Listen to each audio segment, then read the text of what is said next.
Hello, everybody. Hello, hello.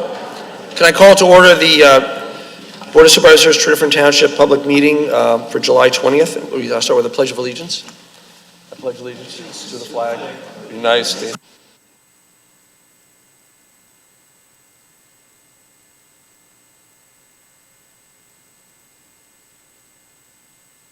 Thank you. I want to start with a special acknowledgement for Officer Butler, Chief Beatty. Thank you, Mr. Miller, and the board and the public. Tonight, just want to recognize Officer Joe Butler. Officer Butler is retiring, taking on another opportunity in Chester County, doing some great work, working with the children and youth programs or in the Chester County Intermediate Unit. So congratulations, great job. But Joe's been here close to 25 years. Phenomenal work, worked as patrol from the community, volunteered, very active in everything that goes on. When I came here in 2017, I think Joe got his position as a community policing director in 2016, and I began running that program. He basically was an excellent, for me to understand, because I really was not from this area, helped me understand and meet the right people and the different connections, and pretty much has been a right-hand asset to me and this community for over the years. We're very fortunate to have him. He put a lot of time into a lot of programs. I'm sure a lot of people saw him at the Parks Board, all the community events we do, the day-to-day citizen needs. So it's really, in some sense, a thankless job, but the community does appreciate what you did, your time, your dedication. It would be evenings and off hours and working with the bike rodeo. I mean, all those great things. But Joe had pretty much a free hand to run the unit as he needed. Very, very involved in our community, and I just can't thank him enough for his dedication for his years. I appreciate the officers that were able to be here with us tonight to thank Joe, because unfortunately everybody with vacations were tight, but we really do appreciate what you do, how you represented us in front of the public, and I can't thank you enough. So on behalf of the police department, I did this so I didn't drop everything, but I'm going to drop it. Present to Officer Joseph Butler in recognition of 24 plus years of outstanding service, dedicated leadership, unwavering commitment to the Tredyffrin Township Police Department since joining the department in 2002 and stepping into the role of Community Policing Director in 2016. You have defined what it means to serve with heart, integrity, and genuine care. Through your leadership of the Citizens Police Academy, tireless work with local organizations, hands-on community safety programs, and compassionate outreach to our youth and elderly, you built lasting bridges between our police department and the residents that we serve. Thank you for keeping the mission and traditions of the Tredyffrin Township Police Department vibrant and positive. Your legacy of trust, engagement, and service will inspire this community for years to come. Presented this evening, July 2026. Thank you, sir.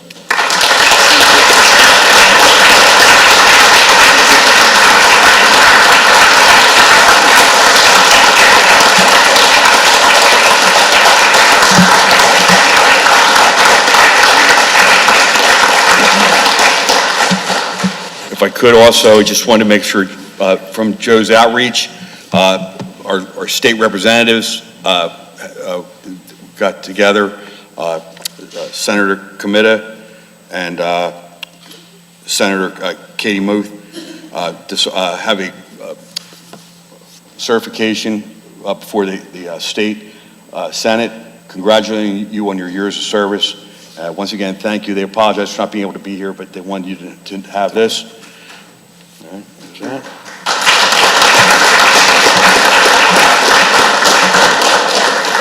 And State Rep Melissa Schusterman, also, once again, appreciative of all the work and dedication that Joe did, passed on her appreciation, also gave Joe a nice thank you, personal thank you letter. We appreciate the work that she does, but you worked tirelessly with her office and her constituents, so thank you for that. And I believe Mr. Miller also has something you want to explain or for? Yeah, so Officer Butler, first of all, thank you. I have some nice things I want to say about you, but first I want to make sure everyone understands that as part of our regular agenda, which you don't have to stick around for, we're going to pass a resolution, which you probably already have, just commemorating you and thanking you for your service for the township. But I want to say one thing, because I've had a long history with you, and I'll go back to before I was a supervisor, when I was part of the Civic Association. You were easily the most popular speaker we had every year.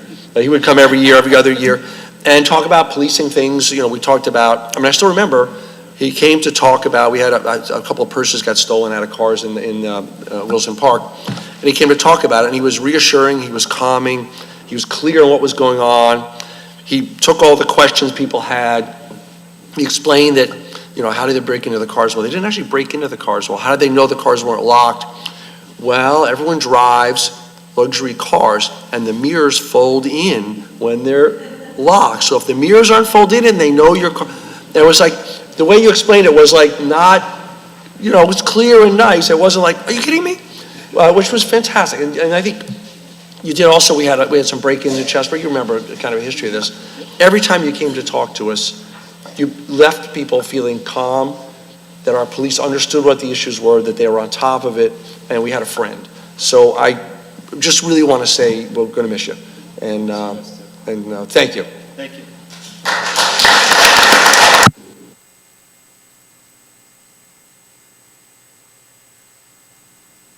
And it just, if I could also, obviously big shoes to fill, tall guy, but our new community policing sergeant back there is Sergeant Alan Dory. If folks just see, Sergeant Dory will be taking over, trying to build on the legacy that Joe started, and we're confident that'll do that. Sergeant Dory's been in the community for years too, and he's really looking forward to taking on this opportunity with the assistance of Lieutenant Slavin and Reverend Dorsey, who we're glad to have, because he really is an integral part of how we connect with our community.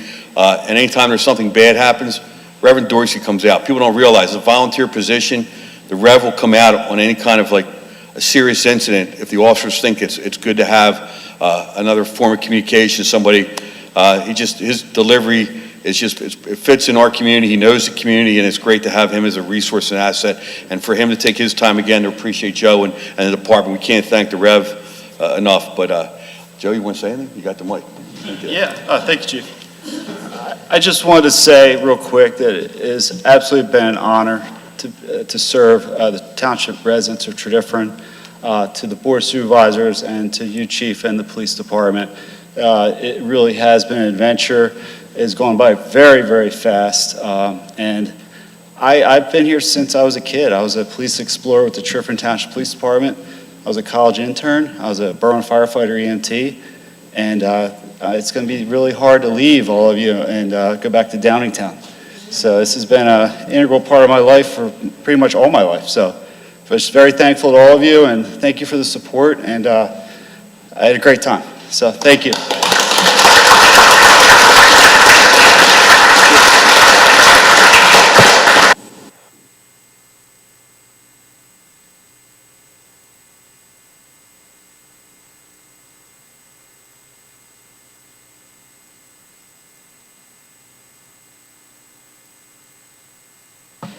Thank you, Mr. Chairman, members of the board. Tough to follow that up, but I'll do my best. Tonight, we're also recognizing a long-standing volunteer that we've had with the township, Stanford Nishikawa. Over the last 13 years, Stanford, for 11 of them, has actually pulled double duty in volunteering for the municipal authority and the pension trustees. He's put in, I couldn't tell you how many hours, both prepping and attending these meetings and being an integral part of both the municipal authority and the pension trustees.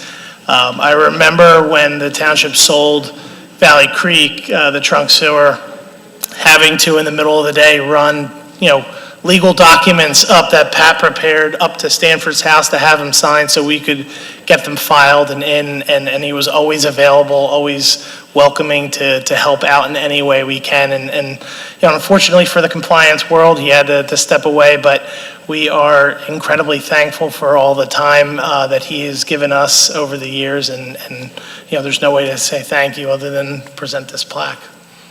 And one other thing I'll point out, I think your attendance record is unsurpassed. I can't even tell you if I think he's missed a meeting in those 13 years. So maybe one, but we really appreciate all you've done, so thank you.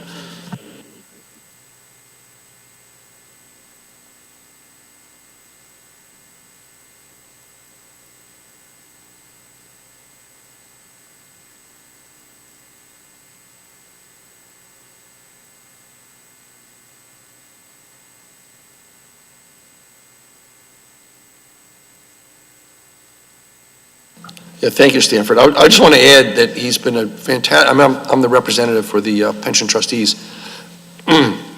Super insightful, super caring, a real loss to that group. So, but thank you for all your service. Thanks, Stanford. Now we're going to call to order a public hearing for HR 497. There's a public hearing to consider and possibly adopt ordinance HR 497 to authorize the acquisition of a parcel located at 599 Park Ridge Drive. Mr. McKenna. Thank you, Mr. Chairman. I have the following board exhibits for the ordinance hearing this evening. Exhibit B1 is the proof of publication of the notice that ran in the Daily Local News on July 29th, 2026. Board Exhibit 2 is the proof of publication of the notice that ran in the Mainline Times Suburban on July 28th, 2026. Board Exhibit 3 is a copy of the email and distribution list to those who wish to receive public hearing notifications dated July 1st, 2026. Board Exhibit 4 is the copy of the ordinance for consideration tonight, and then Board Exhibit 5 is Exhibit A to the ordinance, which happens to be the draft agreement of sale for the purchase. And those are the board exhibits. Thank you, Mr. McKenna. Do I have a motion? So moved. Here, a second. Thank you. Any board comments or questions? And this is a multiple flood house that we're buying through FEMA. Just so people understand what's happening here. Any public comments or questions? It's a roll call vote. Mr. Brazunas. Aye. Supervisor Von Moll. Aye. Supervisor Humble. Aye. Supervisor Bhaskar. Aye. Supervisor Gussie. Aye. And I vote aye. Motion carries. I'm going to adjourn the public hearing and call to order the public meeting. First announcements. We have a new announcement, actually. This is exciting news. PennDOT has actually completed the installation of the multi-way stop at South Valley Road and Circular Avenue. This is a multiple accident location, and we're super excited after multiple years to get this done. Drivers are reminded to follow the 25-mile-per-hour speed limit and follow the new full-way stop at this intersection. Thanks. I mean, you worked hard on that. Approval of the minutes. I hear a motion to approve the minutes of the June 15th meeting. So moved. Do I hear a second? Second. Any board comments or questions? Public comments or questions? All in favor say aye. Aye.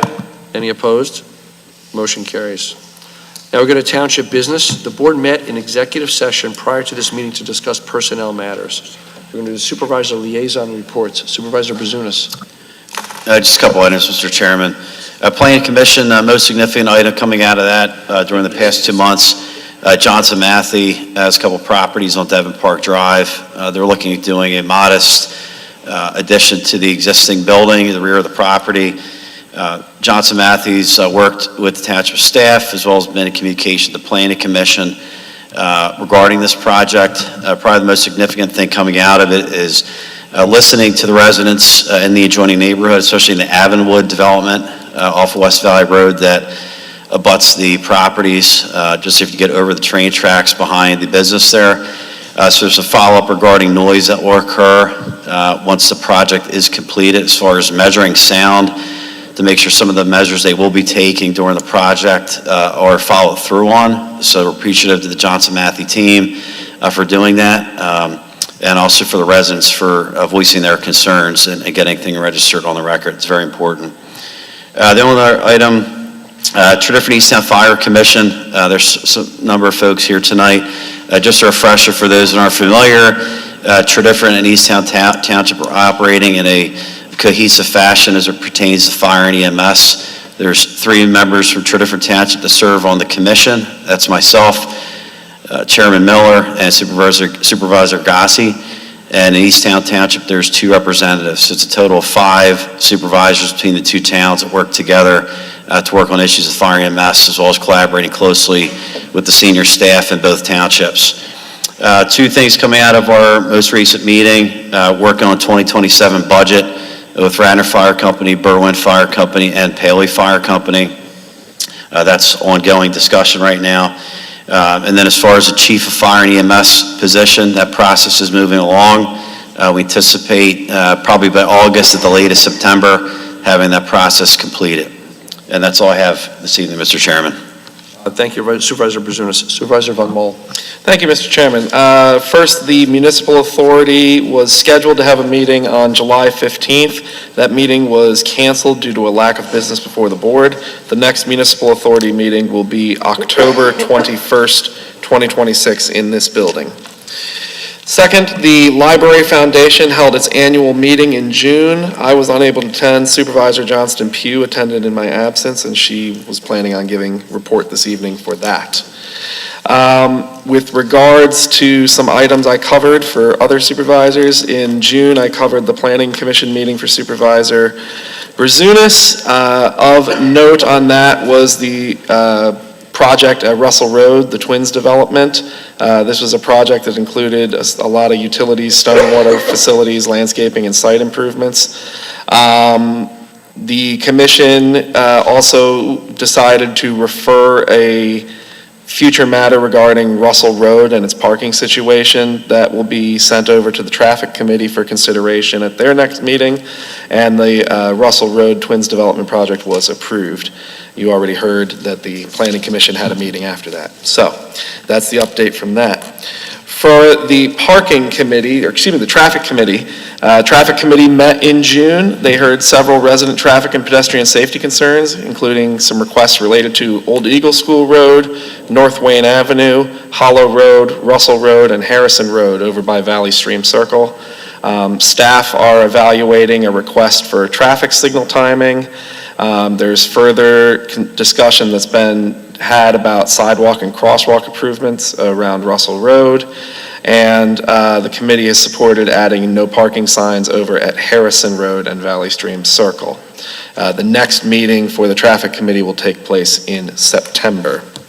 That is all I have tonight, Mr. Chairman. Thank you. Thank you, Supervisor Von Mol. Supervisor Humble. Thank you. The Parks and Recreation Committee did not meet in July, and they will not be meeting in August either. However, I'm pleased to announce that the tot lot at Wilson Farm Park is now open for use. There will still be some installation of fencing around the area and reseeding, but anybody is free to go use the park there now. The Arts Commission will be meeting on Thursday, July 23rd at 5:30 in this building. And for the Zoning Hearing Board, the board interviewed Matthew Richards as a Zoning Hearing Board alternate, and we were very impressed with him. So I would like to make a motion to appoint Matthew Richards as a Zoning Hearing Board alternate. And I'll second that. Any board comments or questions? Public comments or questions? All in favor say aye. Oh, sure, come on up.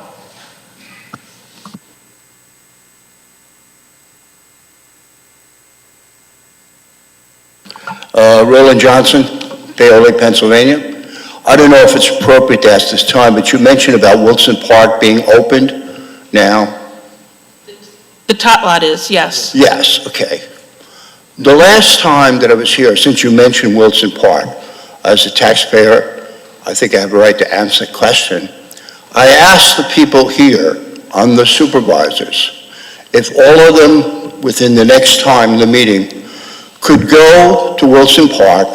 I think the total cost with David mentioned was about $2 million, and asked the supervisors, do they think we got a good deal for $2 million or we didn't?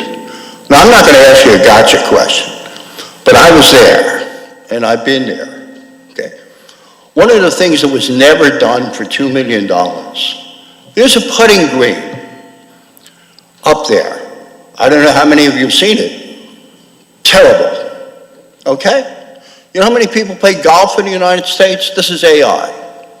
44 million. 44 million.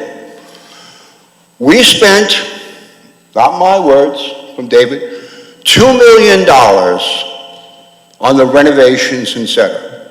Still don't have it. Maybe I looked on the website and I tried to find an itemized list of what the expenses were to get to $2 million. Now, I'm not great with the computer, I'll admit that. I didn't see it. So if somebody could tell me where I could find the itemized expenditures for the $2 million, myself, and I believe the taxpayers would be appreciative of that.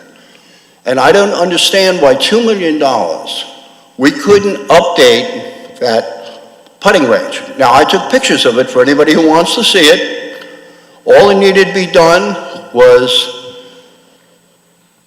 put some grass, not grass, that you would find at a miniature golf thing over the top of it, clean out the holes, put a couple of flag steps in there, and it would be great recreation for a grandfather to come with his kid, spend a couple of half-hour putting, a grandmother with a granddaughter and do the same, anybody else. Simple thing, wouldn't cost a lot. And again, I've heard a lot of talk about pickleball and everything else, but there's 44 million people, according to AI, that participate in golf, and for a few dollars, we could have had a putting green up there that the townspeople could enjoy. And I'm going to ask a question. In the update of Wilson Park for $2 million, and if I'm wrong on that, I'd see the itemized deduction. Did anybody ever consider doing anything with that putting green? I'll ask the question. Yes, And why was nothing done? because we had other things we wanted to put in that location, not a putting green. It's never been a popular amenity. And we decided to spend the money elsewhere. There is an itemized list. We can give you, I have your email. We'll give you a link so you can see the itemized list of what we did for $2 million. I'm in that park regularly, and I think we got a good deal, to answer your earlier question. Well, I'm not going to, I'm just asking again, okay? You said it was, again, there's 44 million people. I'm sure the cost of updating that putting green was not going to be extensive, okay? And I don't know what else you're looking to put there, but we spent $2 million. Again, I'll just ask you and then I'll be gone. How many people think for $2 million on the board, how many people were there? It can be just a simple show of hands. Thought, we got a good deal for $2 million. Glad we spent it, we got it way under deal. How many people? Okay, one. There, I've been at So the you park. think, okay, Yeah, look at the Look, audience, there- look at the people behind you. David, let me jump in. David, let me okay. jump in here. All That's right. your opinion. Yeah, let me go here. I think the reality is, there's a lot of things there's other things we could probably do in that park. I don't necessarily disagree with you. That some of these discussions really been going on for several years with this project. It's predate a few of us being on here, but notwithstanding that, the park needed some significant updates. The staff had, some limited options to work with within the park. So, I don't necessarily put words in the chairman's mouth, but ultimately at the end of the day, there are things we can do in the future. This is the end all be all. So if something comes up down the road, there's an opportunity with either funding or something, we can certainly look at it. But I don't know if you have a chance to talk to Mr. Duraco, Mr. Duda. I know the two of them specifically spent a ton of time on this and have a lot more of the background on it. But like David said, there's only so many things we can do at one time. So it's not that I think anyone's against golf. I'm not a big golfer. I try to golf, if you want to call it that. But I think there's plenty of golf fans in the room here. That's not a problem. There is an I'm sorry to itemized, interrupt, but I'd like to raise a point of order. Okay, we were asking for public comment on the nomination of Mr. Richards as a zoning. okay, she mentioned the. No, but so I'm sorry, sir, but there'll be an opportunity for the public to comment, but at this point, the item on the agenda is the confirmation of Mr. Richards. No, she mentioned the Recreation Commission. I'm sorry, sir, do you have any comments on the vote to appoint Mr. Richards as an alternate hearing? So there is an itemized list. Roland, thank you. Thank you for your comments. Thank you. And would you turn the mic off, please?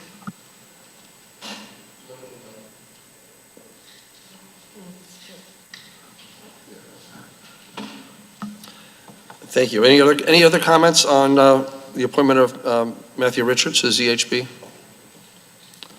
All in favor, say aye. Aye. Any opposed? Motion carries. That concludes my updates. Thank you. Supervisor Bhaskar. Thank you, Chair Miller. So, the Environmental Advisory Council met on Tuesday, June 23rd, and here are highlights. It was a short meeting. There were updates on activities by EAC members and volunteers at several parks. There was an update on the Lower Merion leaf blower ordinance. And for now, the Lower Merion Board has decided to allow four-wheeled blowers. And I would like to express my appreciation for David Midgley, who gives an excellent update on the engineering project status every month. So that's excellent. The EAC does not meet in July. The next scheduled meeting is at 7 p.m. on Tuesday, August 25th in the community room. Moving on to the Library Board of Trustees, it met on Thursday, June 25th, and here are the highlights. So the board confirmed Kevin Delaria as the chair and Praveen Chelly as the vice chair. And it was announced that the Library Foundation, which is actually an independent 501c3 charitable organization, has changed its bylaws so that appointments to its board no longer need confirmation by the Board of Supervisors. Note that the Library Board of Trustees is an independent and a separate entity from the Library Foundation, and that the Library Board of Trustees members continue to be confirmed by the supervisors. The libraries continue to be short-staffed. The Stratford Library had a leak with the rain in early June. Fortunately, no materials were damaged. Supposedly, the rain was mostly running down the inside of the window. And frankly, it's hard for me to imagine a library able to continue operation with repeated leaks in the roof, breakdowns in the heating and cooling, stuck elevators, and so on, but we manage. The Friends of Tredyffrin Public Library had a good book sale. The next book donation day is in September. The Friends of Paoli Library, which you're trying to get off the ground, again, it continues to make good progress with getting up and running, and the membership is very passionate, so there'll be good progress there. The Policy Committee is drafting an updated community relationship policy. This was previously called the Partner and Vendor Policy, but they figured they thought the name change would be appropriate. And staff has requested some new signage. For example, there are quiet areas, and they would like to have signage that says, don't make noise. And the library is currently at 4.5% towards its state requirement to spend 12% of its budget on materials. The next meeting of the Library Board of Trustees is this Thursday, July 25th at the Stratford Library.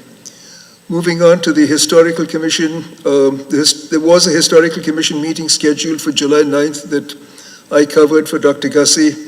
As there was no quorum, the meeting did not take place. The next meeting of the Commission is scheduled for Thursday, September 10th at 7 p.m. in the community room. Thank you, Chair Miller. Thank you, Supervisor Bhaskar. Supervisor Gussie. I do not have a report. Thank you. Thank you, Supervisor Gussie, and I also don't have a report. That concludes liaison reports. We have a motion to adopt Resolution 2026-13. This is the acknowledgement of Officer Butler's years of service. Chief Beatty. It's a little anticlimactic since we already did this, but yeah.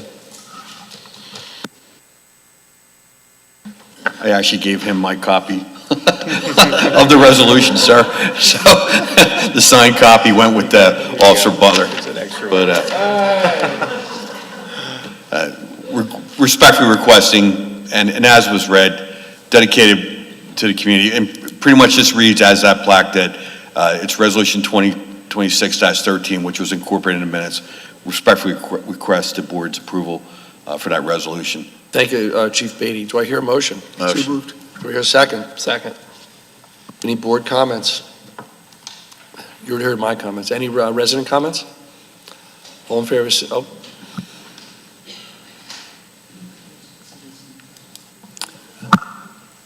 Ray Clark from Open Land Conservancy. I know, I'm not sorry Joe isn't here to hear this because he knows how much the Conservancy has appreciated his wisdom and his counsel and his responsiveness over the years. So I couldn't be more pleased to hear all the plaudits, and thank you very much for recognizing what he did. He was really a tremendous asset to the township. So thank you. Thank you, Mr. Clark. Any other public comments? This is a roll call vote. Supervisor Brazunas. Aye. Supervisor Von Moll. Aye. Supervisor Humble. Aye. Supervisor Bhaskar. Aye. Supervisor Gussie. Aye. And I vote aye. Motion carries. Now, motion to approve serving alcohol at the library on Friday, February 31st to celebrate the end of Arboretum. Mr. Martin. Thank you, Mr. Chairman, members of the board. Before you is a memo from Mallory Hoffman, Director of Libraries, in reference to the adult-only event that they are looking to have to wrap up the conclusion of Arboretum. It's a collaboration between Tredyffrin Public Library and the Jenkins Arboretum to promote literacy and community conversations, kind of a closeout to the ceremony, an adults-only event, and as you know, you need to vote to approve the use of alcohol in the township facility.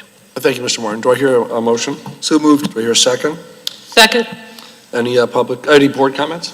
So basically, the library has already come and got permission for the other events at which they intend to serve alcohol, and this is something that came up with the Arboretum Summer Reading Project, so that's why this is in front of the board today. Thank you.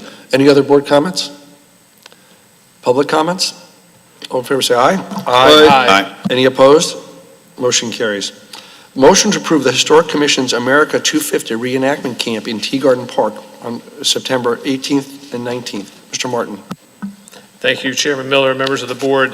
In your packets was a memo from Robert Emanuel, our planner in our Planning and Zoning Department, on behalf of the Historic Commission. As you know, during the budget process last year, we put some funds aside for the Historic Commission to do a number of America 250 events. They've been working on those throughout the year. They're also seeking grants to do other things. This is their big event they've been working on, hoping to do this year. The Parks Board, they were in front of the Parks Board, and they generated some really good specific questions for us to review. The staff has worked through them in a couple meetings with staff and members of the board. They range from, obviously, the ordinance issue, which obviously that's why it's before you tonight. With that approval, they'll be obviously waiving some of the ordinance, specifically open burning overnight in the park, and possibly nuisance depending on the sounds if they use muskets, which they are going to be doing. Number of other issues that we've worked through with the fire department and the police department in terms of security and the after hours activity in the park. So it's a first time event. A number of townships do these events. So it's the first for us, so I know it's new and unique, and I appreciate all the feedback we received from the Parks Board leadership. And we've tried to work through those as much as possible. Obviously, the insurance, all the things that would go into this type of event. So it's pretty well spelled out in the menu. Happy to answer any questions. I know this is a big event for them, and they're looking forward to moving forward. Happy to answer those questions. Thank you, Mr. Martin. Do I hear a motion? So moved. Okay, I guess you'd be the second. Second? Yeah, thank you. Any comments from the board? Yes, just one, which is that in the document under site security, there's a paragraph, there's a one-word TRED and nothing after that, so I presume that means that site security will be provided by Tredyffrin Police Department. So, yeah, so we talked about it with staff, and obviously, this is going to be a two-night event, so they are camping out those 2 nights.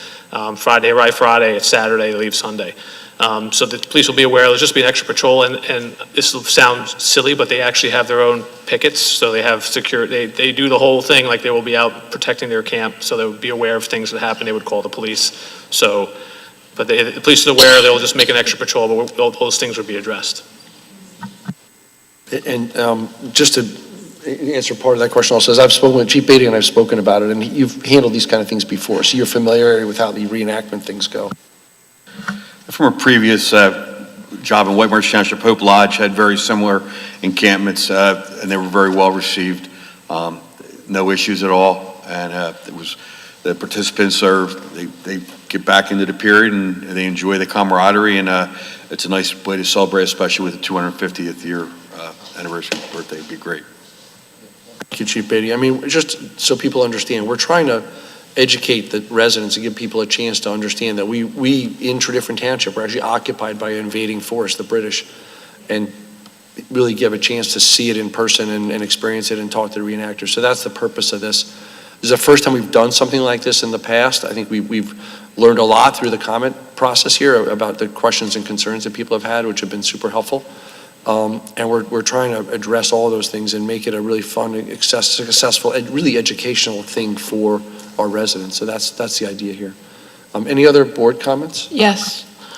As the board liaison to the Parks and Rec Committee, I know that the Parks and Rec Committee had a lot of objection to this event for the reason that the park prohibits any sleeping overnight in township parks and prohibits open fires. I know that this event is planning, according to the documentation, 4 to 5 open fires and the firing of muskets.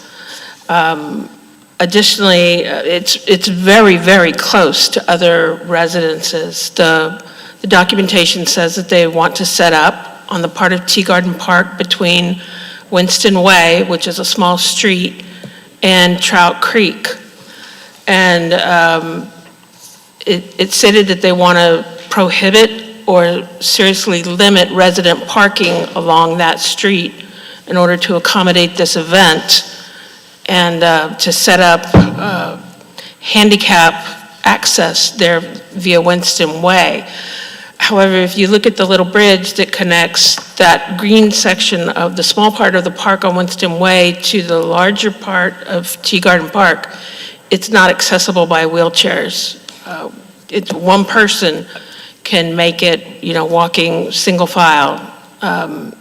So I would suspect that needs to be looked at again.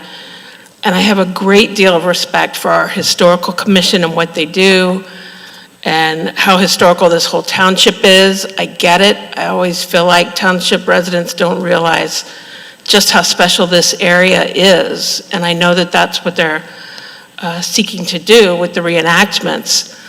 That being said, it is putting a burden on the residents who live on Winston Way in having the traffic and having the people spending overnight.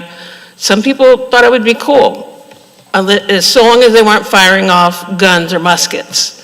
But we understand that is part of what they want to do.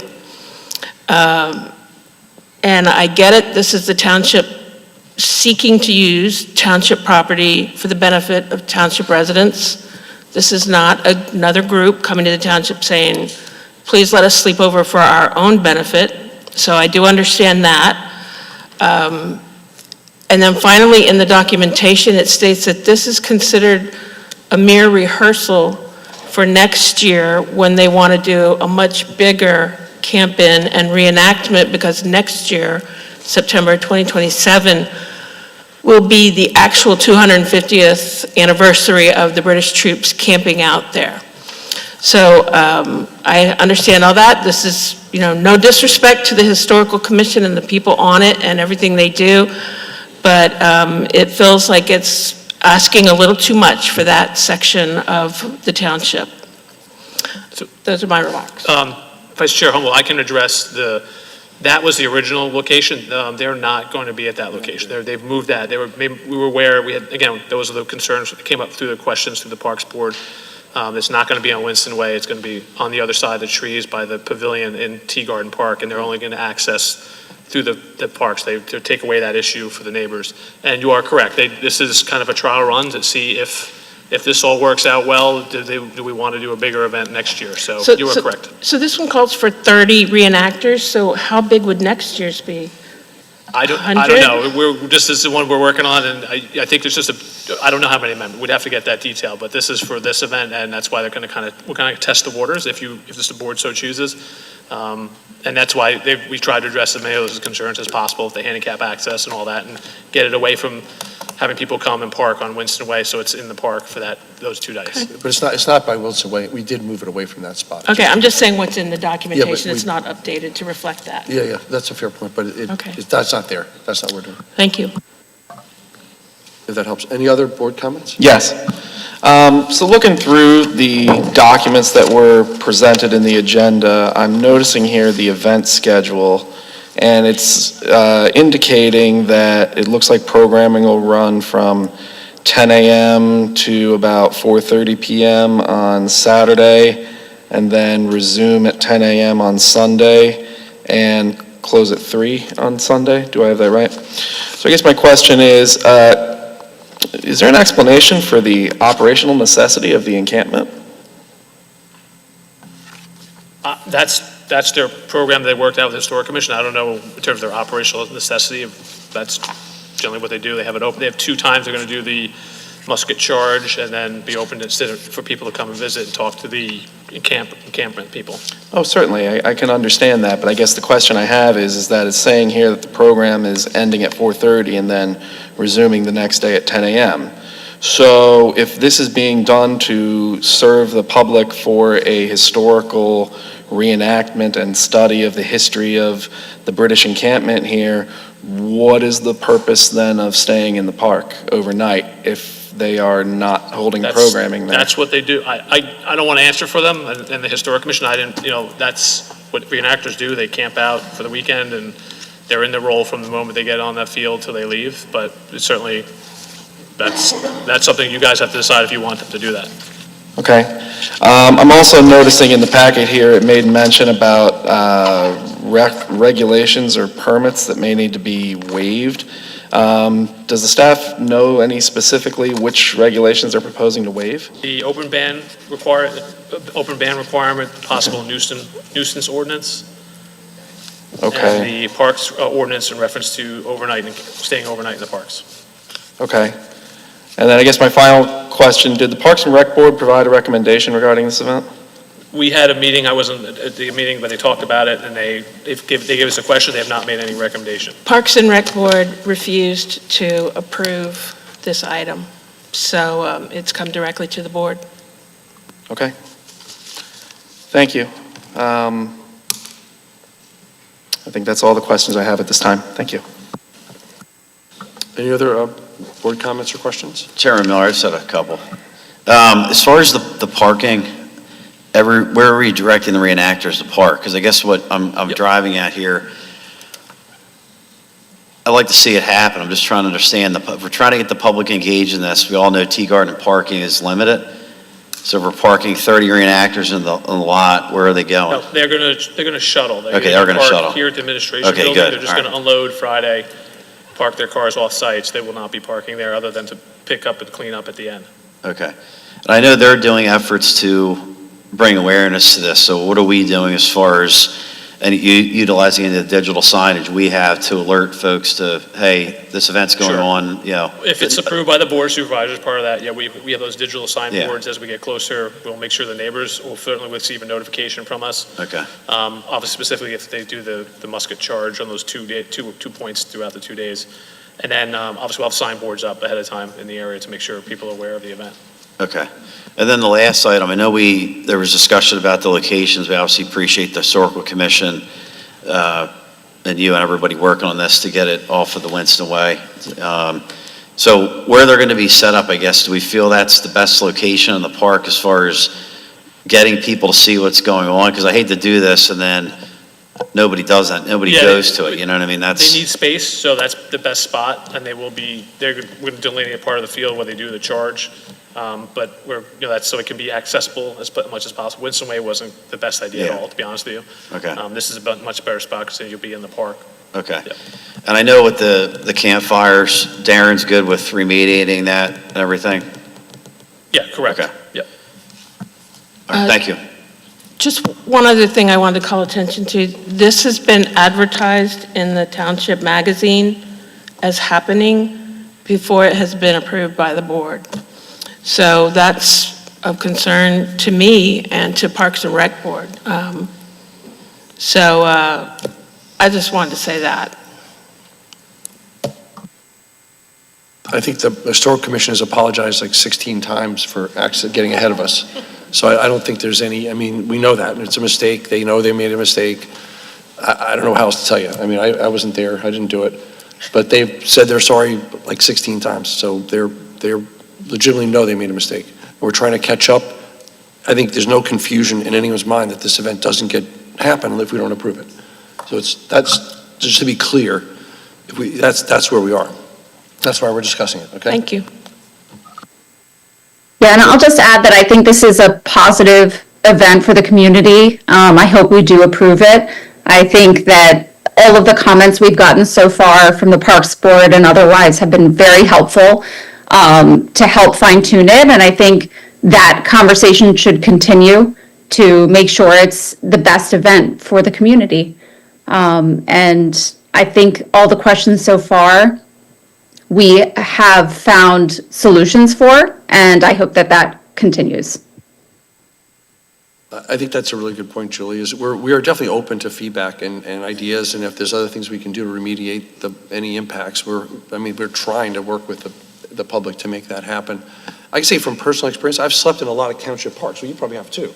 I've slept in a lot of parks as a Boy Scout leader, and it works out fine. I mean, you cut out the hole where you're gonna put the fire, you take the sod out, you have the fire, you clean it all up, you put the sod back, the sod grows. So like, there's things that, this is not like this is a new concept.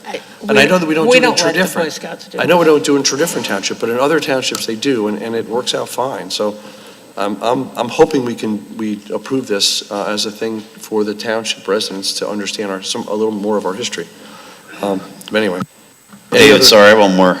Just from programming perspective, no perceived conflicts with other leagues or sports or anything? We've been in touch with the baseball teams we had. They have not responded to us to be for sure, but we're well aware of it at this point. They Okay, haven't good. said All right. any issues. Okay, thank I mean, you. there may be a thing going on the baseball field, but we're going to be separated, so Okay, they're thank you. aware. No, that's a good point. Any? No, you public comment. Yeah, but we're gonna do that, but you're done, everyone's done? All right, public comments? Sure.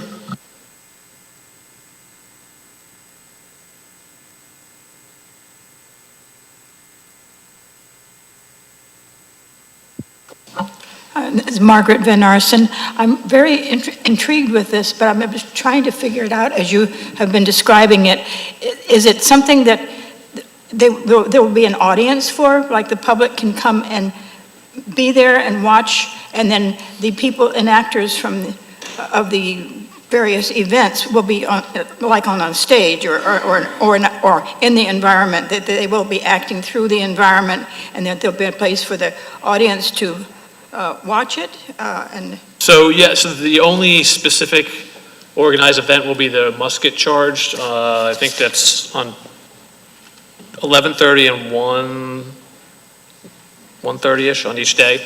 But the rest of the time, it's considered like a living historic event where there'll be encampments, there'll be British soldiers, there'll be followers. They have a list of the number of people. So you will basically walk around and interact with them. These people live the history, so they'll be there in their role, and when they might be cooking over a fire or cleaning their musket or doing drills, and the public just walks and talks to them and interacts that way. So there's no specific staged event other than the two charges they do with the muskets at 2 times a day.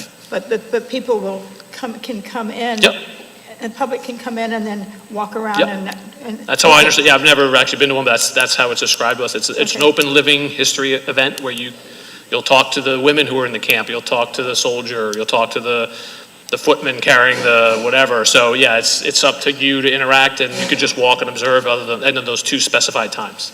Thank you very much.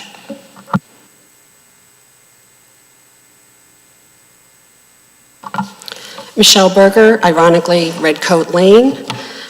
And I know this is about the British coming, so thought it'd be good for me to be the second person to speak. So I appreciate this document.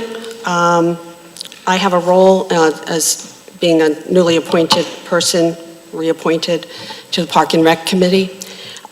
We had a meeting on June the 10th. Ironically, this memo that's been presented to the public is dated June the 11th, the day after our meeting.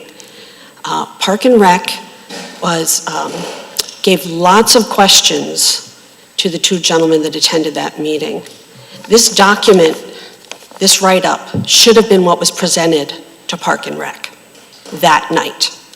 I don't know how this got written up. I think that's I think it should be July 11th. I'll talk to Robert. It wasn't the day after your park meeting. We didn't have this. We met on. Right, but I'm thinking that was, I don't know. I'll check with Robert. I know it says June 11th, but. June what? 9th, 10th, what's the meeting? June 10th is the scheduled meeting. That was my first meeting that I got appointed to. So this document. I think that should be, I'll have to check with Robert. I think it's July 11th. He may have typed it wrong.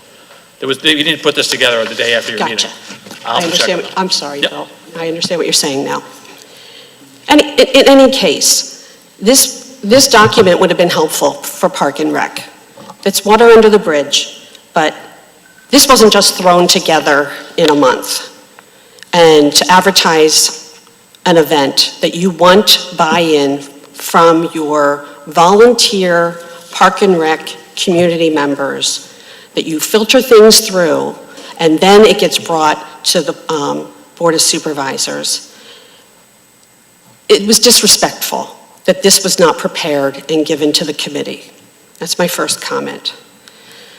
The second thing, having a chance to have read this, is I'm hoping that we're not jeopardizing the lease of Tea Garden Park, because we lease that land from PICO. At any given time, it's my understanding, they can say, we want the land back, and we've already made improvements. So I certainly hope that as Board of Supervisors, you are making sure that you are crossing your Ts and dotting your Is with PICO. Because I would hate to see all the resources that we've already invested in Tea Garden Park to go away because PICO says no to this event. The other thing is, I did call Valley Forge National Historic Park because I really wanted to understand how reenactments work. It's interesting to note that Valley Forge National Historic Park, which has reenactments throughout the year, does not allow their reenactors to stay overnight. The park is closed at dusk. So I would implore you, since it really is ending earlier on the days, that there is no exception to sleeping overnight in the park. If our national park doesn't do it, why are we doing it? Why are we opening ourselves up to something that really isn't necessary? The public's not benefiting from it. The reenactors are benefiting from it. They don't have to pay for a hotel room. My other point would be that if this is a trial run, do it for one day. See how one day goes. Why are we investing for 2 days? It looks like from the schedule that it's the same activities on both days. So do it for one day. See how that goes. Then you have a huddle up afterwards. You see what went well, you see what didn't go well. And then lastly, I would just say, as elected officials, please, this has been like a moving target, is my understanding. Things keep changing, they keep morphing. Things need to be written down in an enforceable contract. I know these are our fellow community members. I know that we want this to be positive, but I implore you to make sure that everything is documented that is going to take place, because there are costs involved. There are neighbors that may or may not want this in their backyard, and you will be held accountable for anything that doesn't go well if you don't have it documented. If this happens, great. I hope people enjoy it, but those are my comments regarding an event that you're planning and then want to expand on in the future. Thank you. Thank you.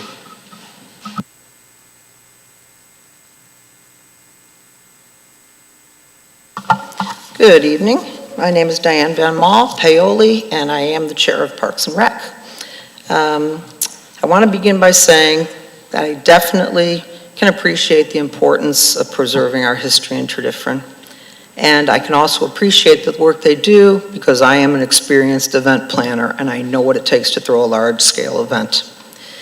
I'm very concerned that a number of the operational safety questions that were identified by Parks and Rec have not been fully resolved through the public process.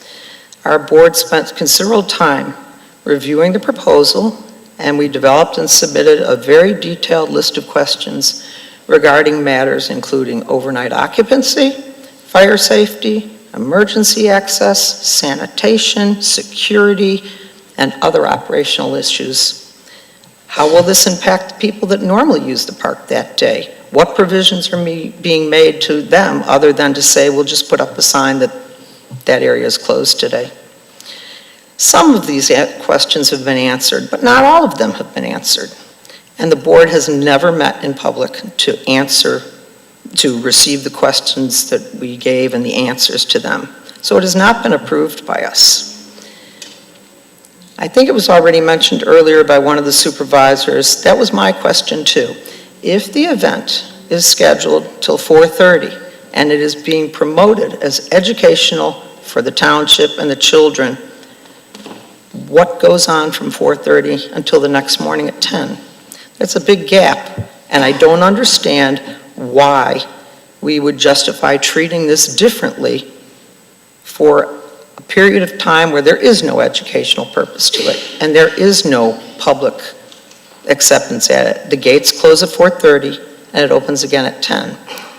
So I don't know why we would break or send a waiver to allow people overnight in our parks. I can only imagine the requests that we will start receiving for overnight.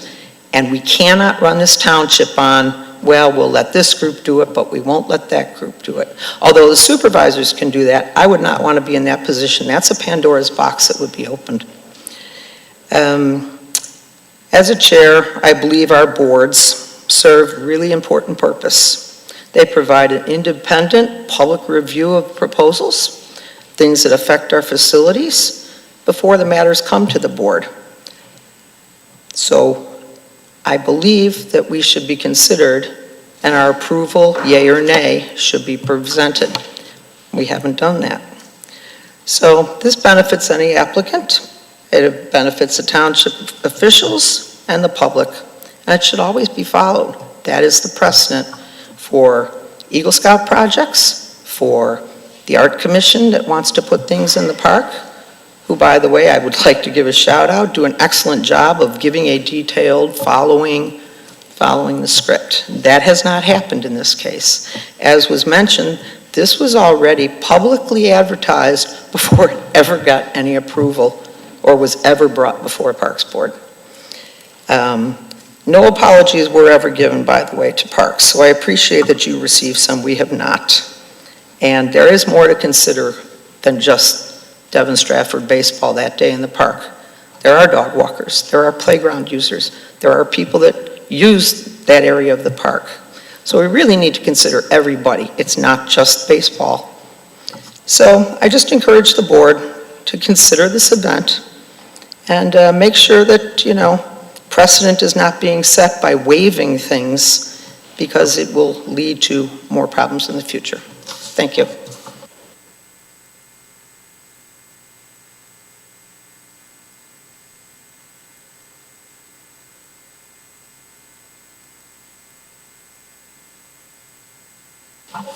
Good evening. I'm Rob Williams. I'm the chair of the Historical Commission. We are the ones who instigated this idea to elevate the understanding of our residents that 249 years ago, our town was occupied by the British forces on their way to capture Philadelphia. There are reenactments that occur every year at Brandywine, which takes up 3 or 4 townships. There are reenactments every year in Malvern Borough, which occurs for the Battle of Paoli, which is actually an extension of the Tredyffrin camp of the British. We have, let me explain also who the reenactors are. The reenactors, we are working with one unit. It's the 40th British Light. They are representing a fast-moving British unit that still exists, but from 250 years ago. They move fast and they don't carry a lot of baggage. In 2026, they actually represent volunteers from around the country. From what I understand, they come from as far north as Rhode Island, as far south as South Carolina. They come to they're doing reenactments throughout the country. Actually getting them to come to Tredyffrin as a new site is actually something that took some work. And what they do is they are actually, it was an education for me to understand that they actually aren't educators per se. They're actually living the life of the British soldiers from those years.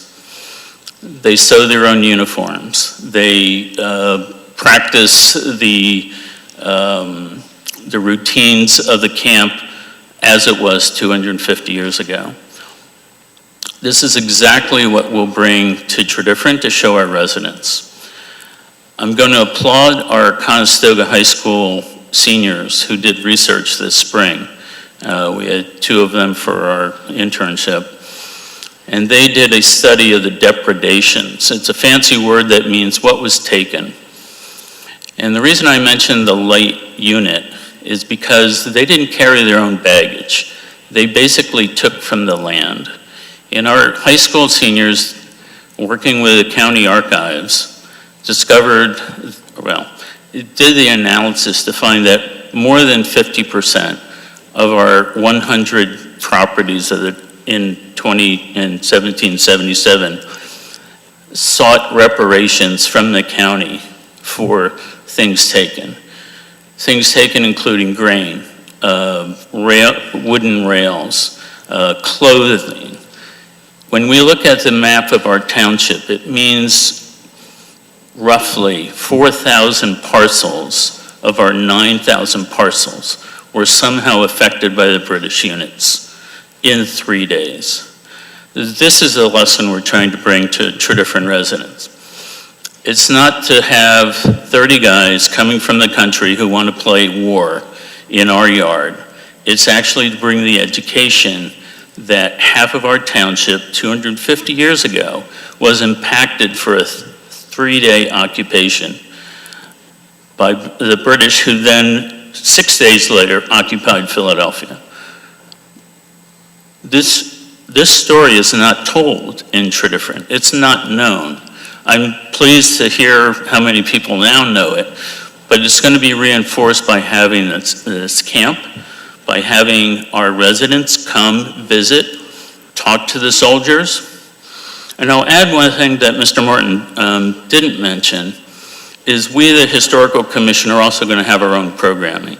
We're going to be able to tell the story of how was Tredyffrin affected by the occupation 249 years ago. So it will be a full 2 days of education. One of the reasons why you do 2 days, some people can make a Saturday, some people can make a Sunday. This is the best opportunity for all families to come and get that education. Regarding the logistics and the preparation, this is new for the Historical Commission. Our charter is twofold. One, educate the residents of Tredyffrin, and second, protect our historic resources. This is the biggest story of the 250th, and as Mr. Martin said, this is our keystone event that we're trying to bring to the residents. We are not party planners, as it were. We've been trying to discover how to do this job bit by bit, working with the township staff, working with a British unit. We brought our questions to the Park and Rec. We've received all those questions. We've worked through Park and Rec, or we worked with the township staff to figure out resolutions.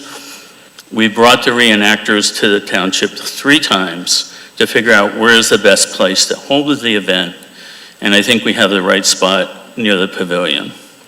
We've been working through the details. I don't think we need to go through each item tonight, but they have been worked out.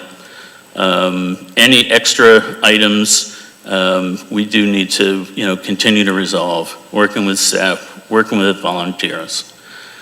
So I would strongly encourage the township to take on this project, be like other townships that are excited about their history, like Malvern Borough, like the Battle of Brandywine Townships, and bring this as a new entity, a new activity for educating our residents. I think families will come away with a bigger, broader understanding of our place in that long history. It's not just about July 4th, which is now past. It's really about that whole campaign capturing Philadelphia, of which Tredyffrin was a key part. I'm happy to answer any other questions. How do you respond to Ms. Van Maal's concern that between 4:30 PM one day and 10:30 the next, 18 hours, that why do they have to spend the night in the parks when nothing historic for the residents is happening? So I guess I'll just answer that that seems to be the pattern for all reenactments that I know of.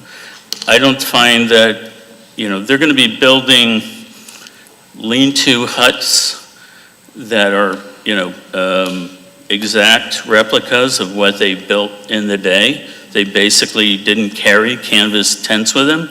They basically took the trees and created the tents. We'll be able to see what these tents really look like and how people live in them and what kind of conditions those soldiers live in. The idea to literally fold the tent at 4 p.m. and tell the reenactors to go find a motel is a little bit of a, I don't know of another instance of that. So do the reenactors spend the night at Brandywine and at the Paoli Battlefield? Yeah. I mean, call Malvern, call, the townships down South Chester County. We have, by the way, a very good relationship with the Malvern Battle Paoli people. Our checklists have actually come from them. We're borrowing their lessons. But yes, they do. They have the fire pits, they have the tents, or the lean-tos. They make their dinners at night, they make their breakfasts in the morning. They live the camp for 48 hours, and then they're gone. And it's a public park, so even though there's not, sorry to cut in, even though there's not scheduled events or programming during the after hours, you can still go and observe, so it's kind of a cool thing to see. You can go by and walk your dog and kind of peek over and see them living that life. So it's a neat thing.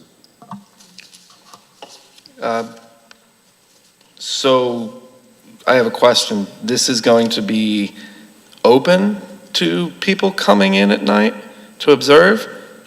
Because that's what Supervisor Gussie was just saying, and you're... No, I'm saying after hours, not after hours of the park. The park, Chief Beatty could answer, is it to after dusk? You can't be at our public parks, but after 4:30, there's certainly hours there that you could go and observe.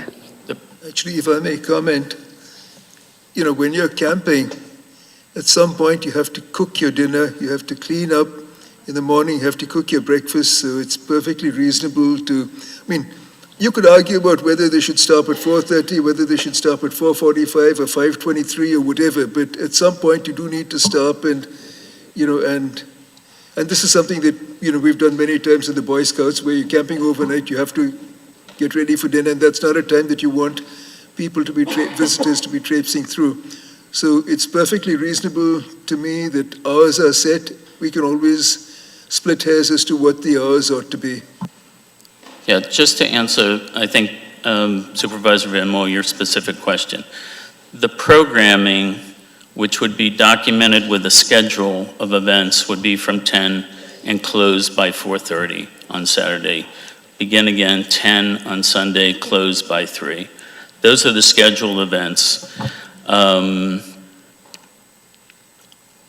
It is not expected that the public will be coming to see what the reenactors are doing after 4:30, but I think, as Supervisor Gussie said, they're there in the park.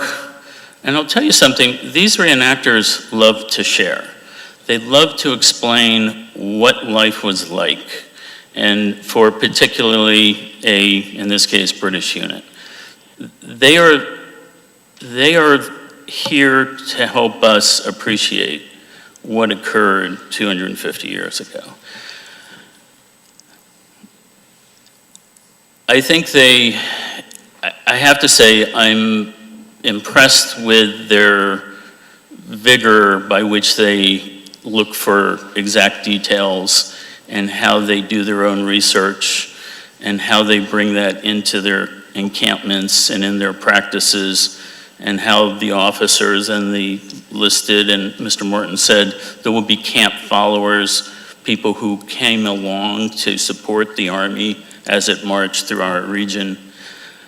There's a lot to learn. And one of the things that I love about Tredyffrin and the history that we have, especially the buildings we still have, is you don't have to go to Lancaster, you don't have to go into Valley Forge Park, you don't have to go to downtown Philadelphia to get a sense of what colonial history was like and what the war was like. We have it all here. It just hasn't been exposed. Thank you, appreciate that. Just one other question. Ms. Williams, do you mind explaining to me why this event was advertised publicly prior to it getting approval from this board? So I'll say straight up, approval processes was not clear to me. Procedural, ever since I've been in this role of chair of the Historical Commission, trying to identify what are township procedures is not clear. Now, maybe that's because I was new in the job, but finding these procedures, we've worked with our supervisor liaisons, we've worked with our staff liaisons through the years. This just happens to be a tenfold activity that affects other organizations, affects the entire township. And frankly, I'm pleased that the entire township staff, supervisors, the public is rising up to take an interest in this, and then we're getting organized around it. I don't know what the first 4th of July fireworks look like in Tredyffrin and what it took to plan a big event, but I'm sure that was 40 years ago, but there was a first event, and it had to be discovered what the procedures were. So we are learning. We've learned, and I'll just say it right now. I apologize to the Park and Rec Board for our lack of understanding of procedures, of your procedures. So we have tried to bring our story to you. We have taken the questions, we've tried to resolve them. Should we have done this back in January? I suppose so, but we are here. And, from what I've seen of other reenactments that have been doing this work for years and years, they finally got it smooth and everybody loves them. And, we have learning pains, and I apologize for not knowing sooner what I wish I knew now, so.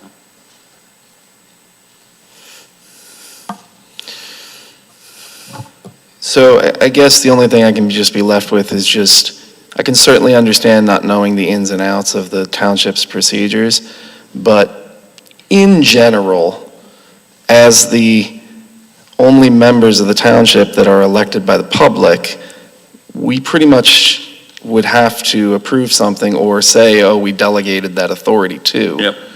So I can't help but feel like that this is now being asked for us to approve because it's now out there and we're having to fill that back in. And I can't help but feel like I'm getting rammed into trying to approve this to try and make up for that cause. So I would I would caution for the future that in general, just ask before you put it out there. I will just say, Supervisor Van Mol, that this was already budgeted for in our approved budget from last year. So I think that's part of the confusion, and I'm the liaison, so part of this is my fault for not understanding that this was the process that the park board would have wanted, because we hadn't done anything like this before. But this was in our budget for this 250th celebration that we did vote on last year. And just to be really clear, I think everyone on this board feels comfortable voting the way they feel they want to vote, independent of the fact that this has already been advertised. So I don't think you should feel ramroded or forced to vote any way that you don't want to vote.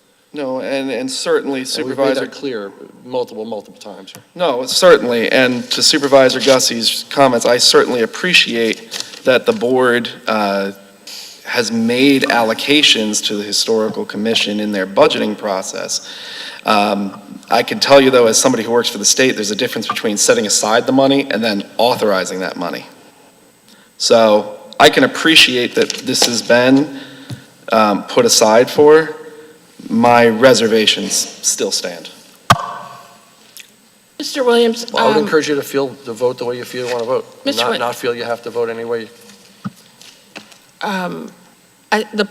the explanation and description of what would be done states that this year's event would be a dress rehearsal for an even bigger event next year. How big would that be? So, thank you for the question. We've talked to the reenactment unit. We have just one unit coming. It's the 40th Light. And again, I described where they're coming from. The reenactors would like to reenact the actual march from Tredyffrin, and I'll share that the attack on Paoli started from Halville's Tavern, which you all know is where the Bear Hill Elementary School is. The tavern stood there. 2,000 British soldiers left that tavern in the night. They marched down Swedesford Road, got to Morehouse Road in what's now East Whiteland, went up the hill and attacked General Wayne's forces in what's now Malvern Borough. The idea would be there would be a march from Tredyffrin, except this time down the Chester Valley Trail. This would need to be coordinated with other townships. I think you all know I also serve on the Chester County 250 Commission. This is one of the topics we've talked about, is how could we have a reenactment of the actual attack on Malvern. They do that already today within the bounds of the Malvern Borough. But the idea would be, could we actually show the public and all of us, what that meant to have a 6-mile march. This would be done during the day, not the middle of the night. And then go and attack, Wayne's forces, which will be there, by the way, on that weekend in 2027. So the numbers they've talked about is maybe up to 60. So that is fungible, though. I think we have to figure out, how well this year's event goes.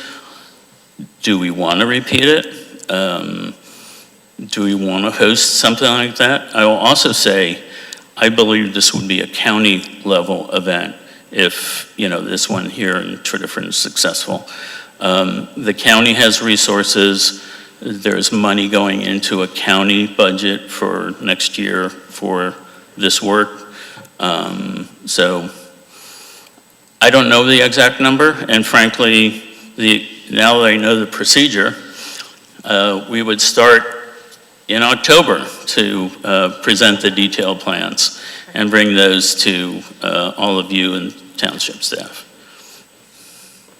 Thank you. Any other board questions for Rob? Any public questions? Thank you for your time. Thanks. Yeah, sure.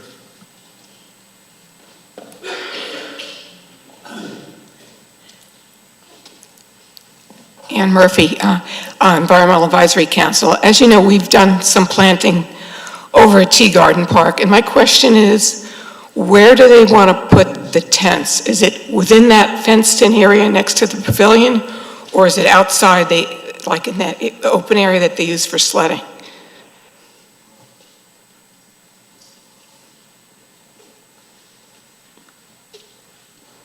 Thank you for the question. Currently, the plan is to build the tents under the shade within the area that's currently fenced with the pavilions and the picnic tables. But because they're wearing wool suits all day, they want to be under their camp would actually be closer to, I think, where the trail enters that section of the park. So, is that clear? So like you have, when you're coming from the parking lot, Yep. you have the ball field on one side, you have the Correct. homes on the other, going on the pathway, then you have the grove of trees, oak trees, and you have a little, I think there's a little playground thing, and there's a playground on the left. Yeah. Then you have the pavilion in front of you, and then you have what used to be the ice skating rink. Okay, that ground it's all pavement.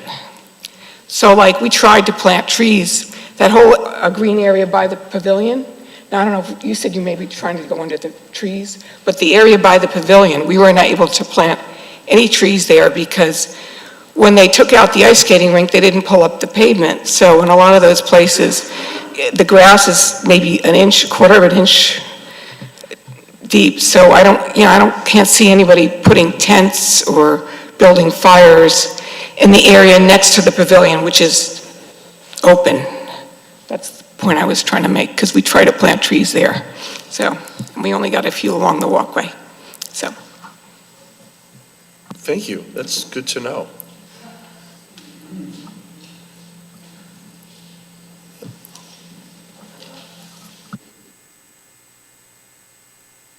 Hello, Tim Connor, 96 Chase Road.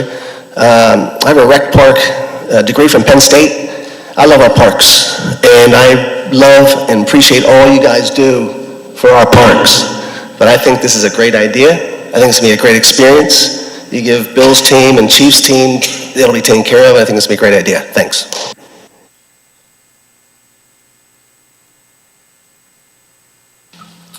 Thanks. Any other public comments?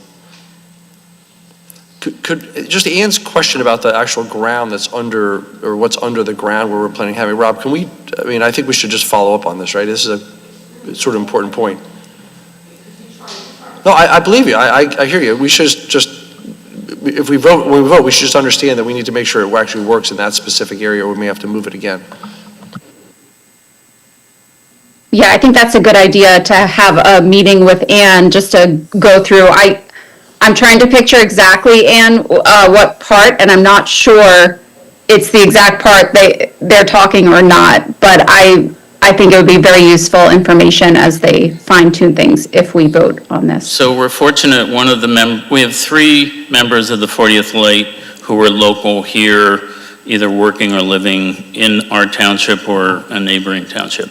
We can easily get them to come to the park with Ann and whomever, and ascertain exactly the best spots. Please, let's take care of that. Thanks. That's a really super good input. Thanks. Any other public comments? Last chance for board comments?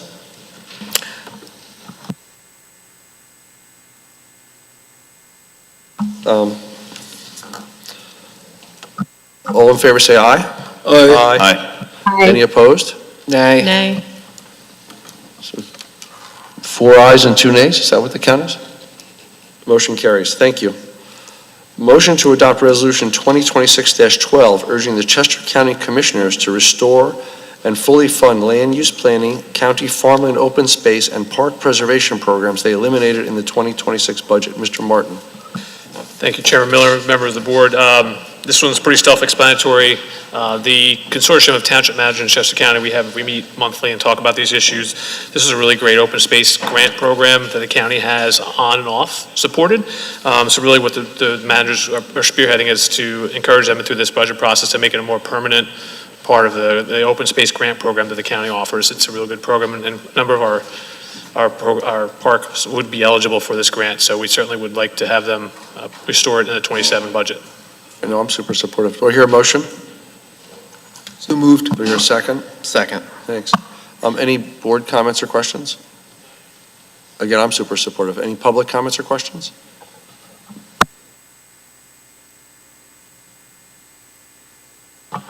Ray Clark from Open Land Conservancy. This is a big county program for both municipalities and land trusts. And in fact, Open Land Conservancy was the recipient of the very first grant from the county under this program back in like 1989, something like that. The conservation community has been very active in persuading the county to restore this funding. We were at the county commissioner meeting last week. I'm really pleased to see that Tredyffrin is stepping up with this resolution. It's really very helpful, and thank you very much to Mr. Martin and to the board for this. Thank you.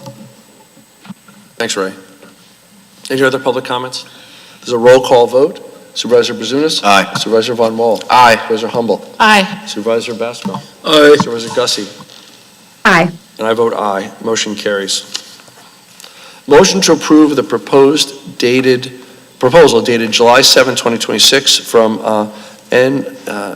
Abazzoni Contractors, Inc. for additional deteriorated stormwater pipe relining repairs in the Upper Weedley Valley Road east of the intersection with West Valley Road. Mr. Burgo.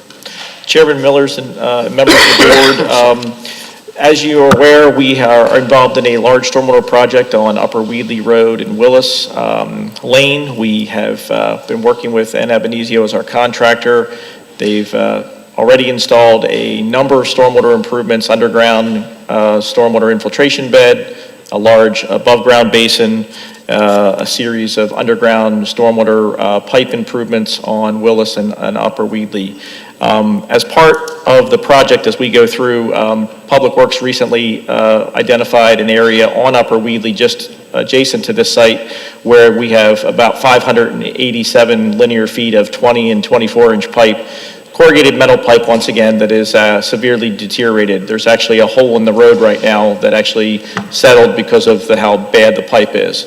So we've received a proposal from N. Abenizio as a change order on 7/7/26 for that 587 linear feet.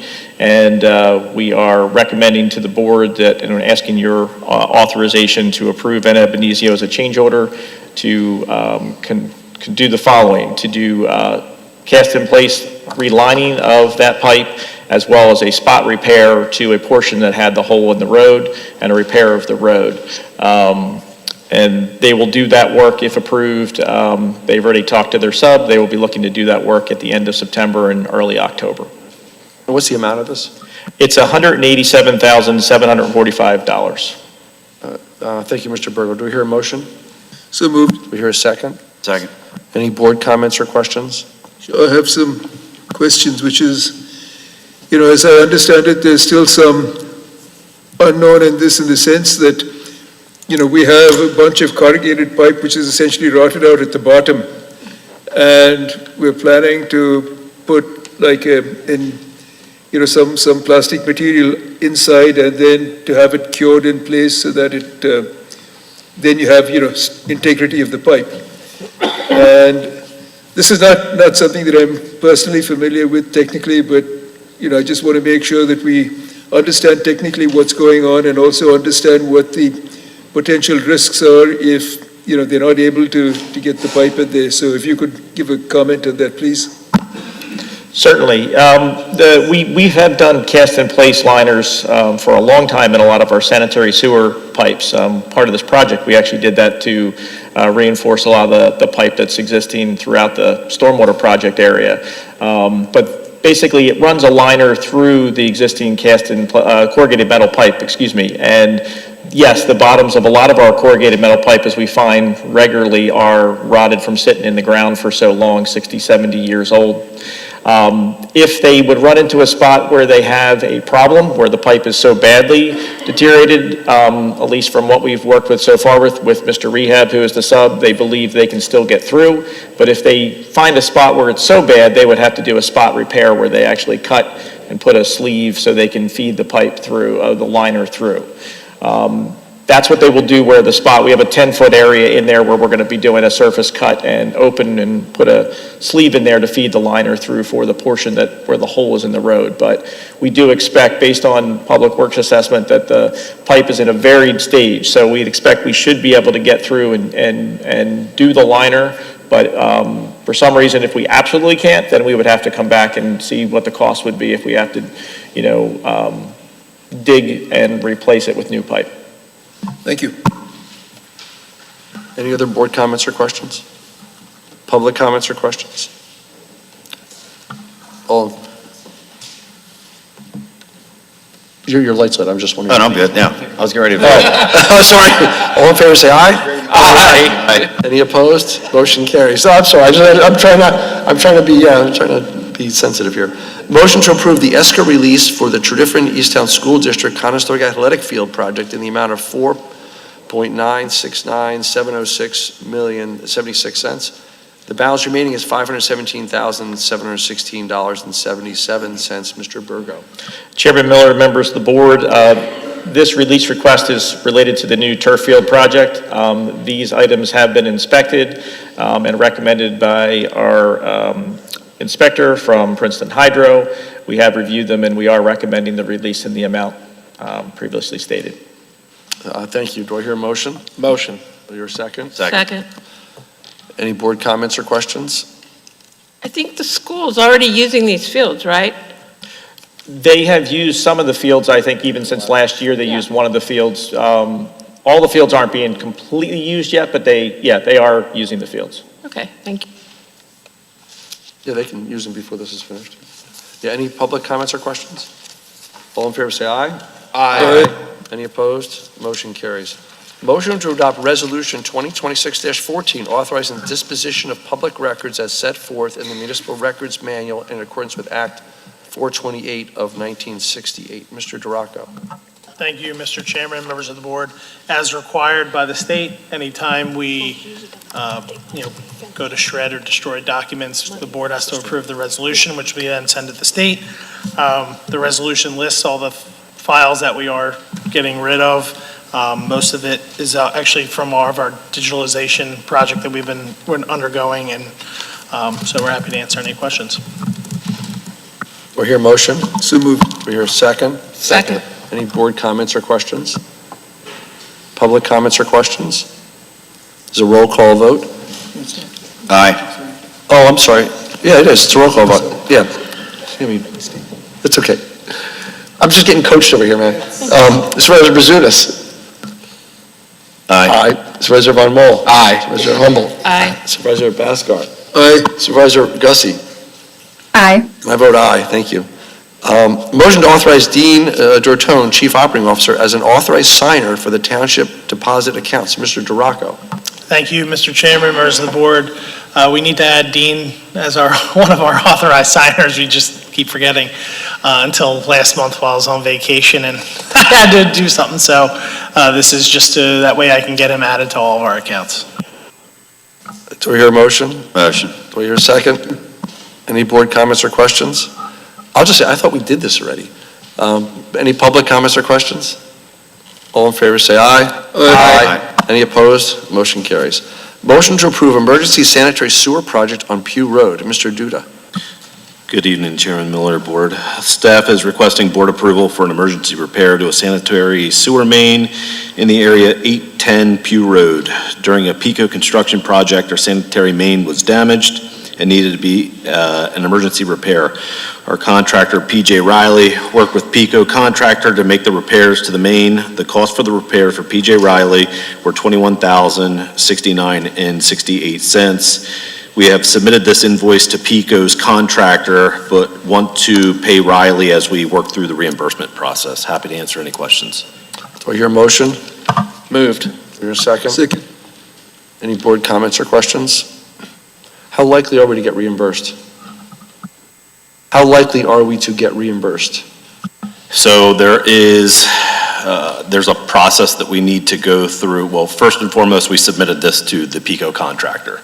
We're waiting to hear back from them on this. We also have the ability to go back through the PA1 call, notify PA1 call as a hit, and have them make a determination on associated costs to that contractor as well. I would say more likely than not. Thank you.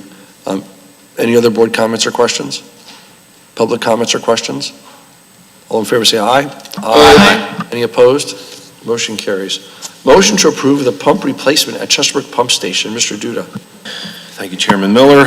Board of Supervisors, staff is requesting board approval for the reimbursement of a damaged pump and malfunctioning gate valve at Chesterbrook Pump Station. During a large rain event in June 2026, we received a high-level alarm for the pump station. We responded and realized that one of the pumps in service was being overwhelmed and overheated. So we put the second pump back online, and we were able to control the flows to avoid any overflows. Unfortunately, when the event was over, the pump that we knew we had a bearing issue with eventually failed and needed to be sent out for repairs. During this process, it was discovered that the gate shutoff valve for that pump wasn't holding and will also need to be replaced. We installed a backup rental pump and removed the pump from the damaged pump with municipal maintenance, sent the pump to their shop to be rebuilt. Municipal maintenance checked the pump and deemed it unrepairable due to its age and current damage status. We have CoStar pricing for municipal maintenance for a new pump for $47,280 and the installation of a new gate valve at $10,700. Happy to answer any questions. Do I hear a motion? So moved. Do I hear a second? Second. Any board comments or questions? Well, I will say that, as a member of the public, I would be most unhappy if I had the sewers backing up. So this is one of those, let me just call it a hygiene issue that we need to take care of. And the pump's given us a lot of long-term service. It's not like it's a brand-new thing, so yeah, I agree. Any other board comments? Public comments or questions? All in favor say aye. Aye. Any opposed? The motion carries. The next item is old business. This is the tabled item, change order for the Chase Road project. And instead of offering a motion, I'm going to propose that we continue to table this for the future. And let me just explain why I'm proposing that, and then we can talk about it as a board. Since a month ago, there've been a lot of other ideas, and this is just for the public's reminder. This is just for that basketball court. So the rest of the project is on. If you go past it, you'll see it's underway. We've approved the money, the pickleball courts, the tennis courts, the bathrooms, the pole barn for all the stuff that Public Works needs, the grass, like all that stuff, the fencing, which is a big part of the cost overruns, is all in the process. So that's all happening and should be available to the public in October-ish of this year, depending on weather and how that gets done. This is really just for the basketball court. And I'm proposing we table that and put it in the budget for next year. And that's because there's a couple other ideas on what to do with that court. I mean, do we need a full-size court? Can we use a half court? Do we want to tag it along with a project to build a connector to Wilson Park and put in a bridge? So a bunch of other things that can be done. Also, the location, a few trees actually fell down in some of the storms we've had, which gives us more opportunities to put it in different places on that site. So we need to take some time and really continue to revisit this before we go spend a bunch of money on the basketball court. So I'm proposing we table it, and I'll offer that motion. Do I hear a second? Oh, I was going to motion to postpone agenda 9A to the August meeting, regular meeting. Yeah, it may even be, I'm saying we propose it indefinitely, and we would budget it for. Then I'll second your motion. Yeah, we'll budget it for next year, and so we have a time to really consider this carefully, because there's no urgency to this at this point. Does that make sense? That's fine. I'll second your motion, Mr. Chairman. Thank you. Any board comments or questions or things you want to talk about? The only question I had as far as the budgetary process, I know one of the concerns the staff raised about the cost, about waiting. So, I mean, just making sure that, like, I'm fine building in next year's budget and having a step back and look at everything. I just want to make sure this isn't going to really be a lot more expensive than we anticipate. I don't know if that can be answered, but I know that was something that came up at the last meeting, that's all. No, that's a fair point. I think we've talked about it internally. We've had a lot, there's been a lot of discussions since the last meeting on what this is about, what we can and can't do, and how we can do it. They don't think it's going to cost more. They think there's a couple ideas on how we could do it, maybe even cheaper. Honestly, stormwater is an issue. If you build the basketball court, suddenly you get into stormwater. Could we use pervious asphalt? So there's a bunch of things we need to sort through before we were to go forward approving it right now. So I think that, I think we need to talk about it more, is really, I guess, the bottom line, if that makes sense. Yeah, the other thing, I know we have a bunch of representatives but citizens from Chesterbrook. Joanne Fisher's here from the Civic Association. Spent time with her this past weekend, just going through the site. I'm over there quite a bit because my daughter has a friend that lives right across from the park. But nonetheless, want to get with Joanne, just kind of walk through everything and talk to some of the neighbors. So feedback is overwhelmingly supportive for what we're doing over there. Like you talked about the connectivity potentially to Wilson Park and just with our trail system. I think that's something that we should look at as part of this potentially, but I appreciate that. Thank you. I think that is definitely part of the thing we want to look at is how we can connect, because we have that little tail, as you know, that's a little flag on the lot that goes all the way to the border with parcel 1 and then to Wilson Park. So we want to look at that too, but for sure. The other thing I wanted to address is I was remote at the last meeting, so I heard a lot of questions, but I couldn't respond to a lot. I think we want to address 2 big things that were mentioned last time about this specific project. The one is the budget. And I'll ask Mr. Duraco to talk a little bit about where we started, how we got to here. We have some information, I think it's actually on the website at this point, it may not be yet, but it will, I think it is actually. And then I want to talk about transparency and some of what we've done in terms of transparency for this project. So do you want to go first? Want me to go first? Why don't you go first and then I'll. I'm happy to. So in the 2026 budget, we had $725,000. The initial thought process that we were going through, and again, we were going through and trying to gather a lot of these costs for the project renovation, around this time and into the fall of last year during the budget process, because, as we were pulling together the master plan, the initial thought was phased approach. We didn't have all of our costs kind of squared away that we felt comfortable even putting numbers in the out years. So, we felt comfortable with the 725 because during the process, we had a feeling that we were going to need to redo the courts. The extent of that, we didn't necessarily know because, again, we were going through the process and we weren't allowed to go on to the property. After we had access, then we could get experts in to start looking at this stuff. Again, if we could have, perfect scenario would have been just been able to repair some of this stuff. But, as we got on the site and started really, unpeeling the onion, so to speak, a lot of the stuff was just in such disrepair, from not being maintained over time and time, which, changes how you have to approach this project. So, the project, total project budget, we had probably about 1.4 we were looking at.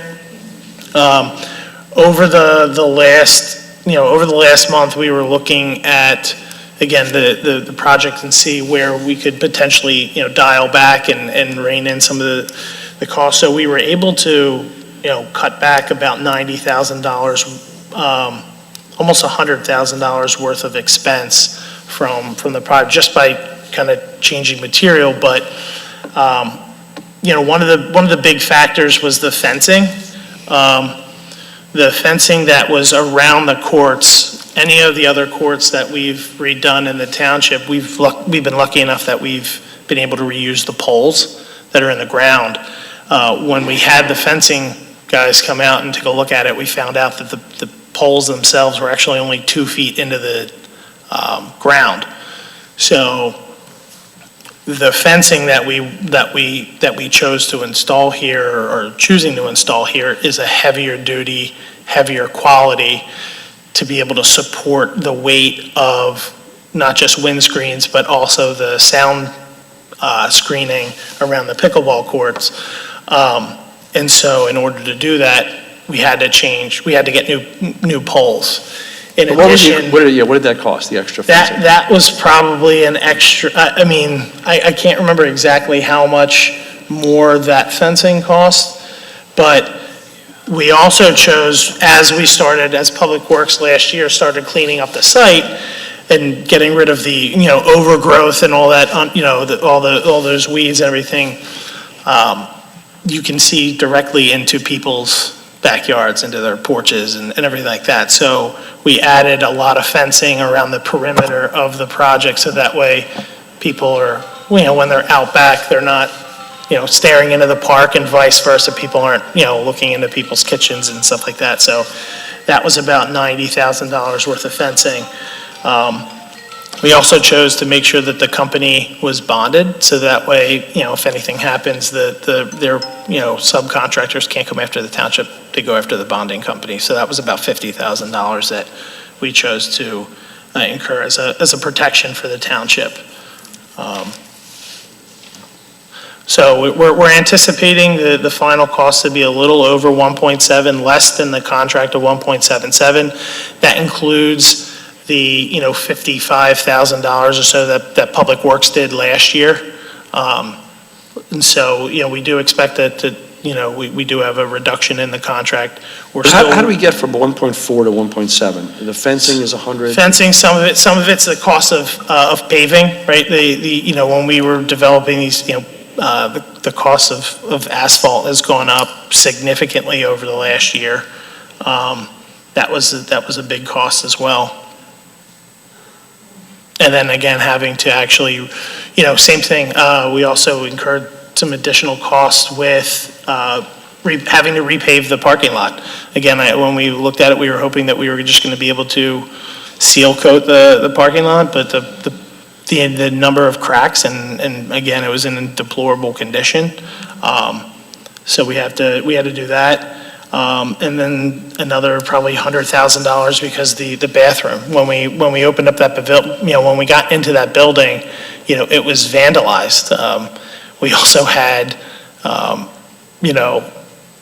code issues where the electrical was literally just hanging in the middle of the ceiling, live wires, just, you could walk into them. I was in the building, I understand the bathroom. Touching our plumbing, so we wanted to be able to reuse that existing structure, but it was beyond repair.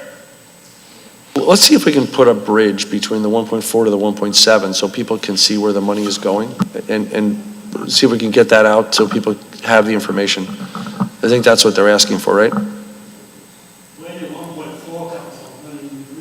That was our original budget. 1.4 was staff's estimates of, well, it was budget, $725,000 was budgeted, in addition to, again, gathering quotes and everything like that to develop project costs. That was part, we were incrementing. Which is our standard process with majority of our projects and things like that.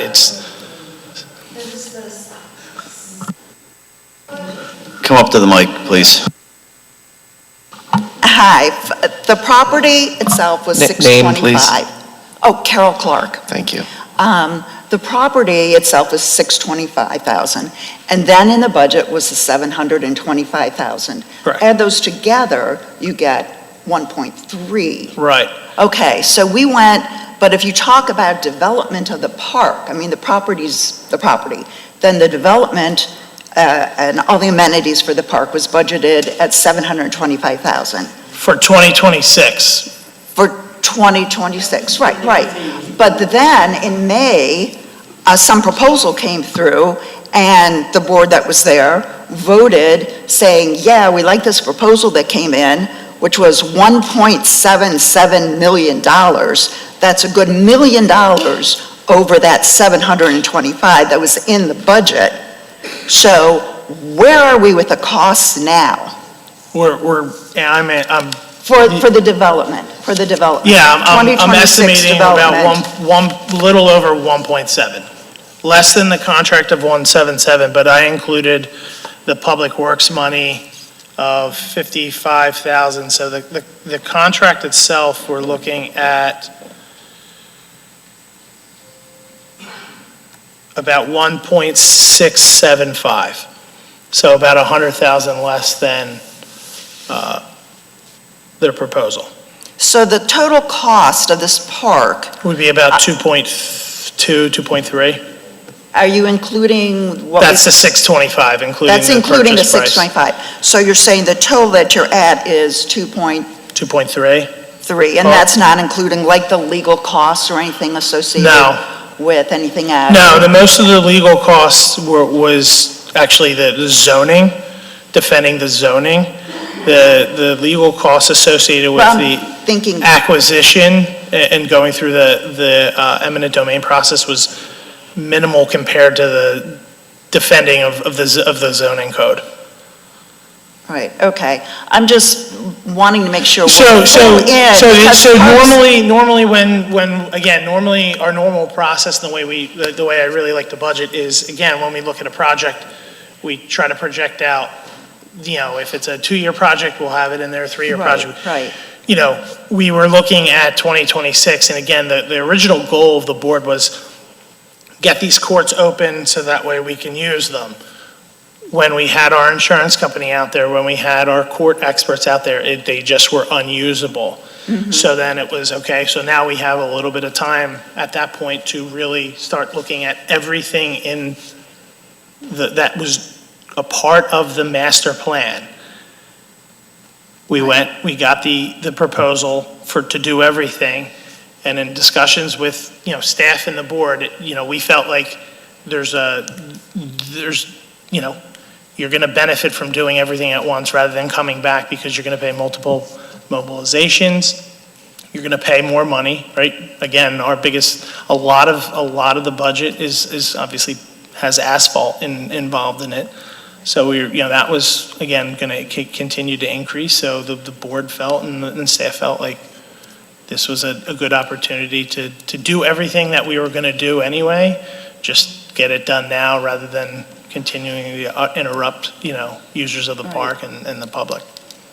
That's great. So then the final cost of this, including, you're up to $2.3 million. Correct. Okay. That's a big difference from 1.3 and $1 million extra. It was never 1.3. It was 1.3 was just the 725 that we budgeted was the first step for building out the park. There was always going to be phase 2. It was always going to be more than that. There was always going to be more phases to it. That was never the whole cost. That was not clear. Well, Carol, we've had... I'm sorry, I asked during the budget workshop, I asked again during the final budget discussions, and we were very comfortable with that, and so, fine. That's why I was shocked. But then we came in and you moved all this extra, and it was more expensive, we're acknowledging. There were a lot of stuff that happened. But then you went on and you surpassed the budget for the year by $1 million. And there's no defined funding for that. And, I don't know how you can, in a meeting, go past the budget by more than $1 million.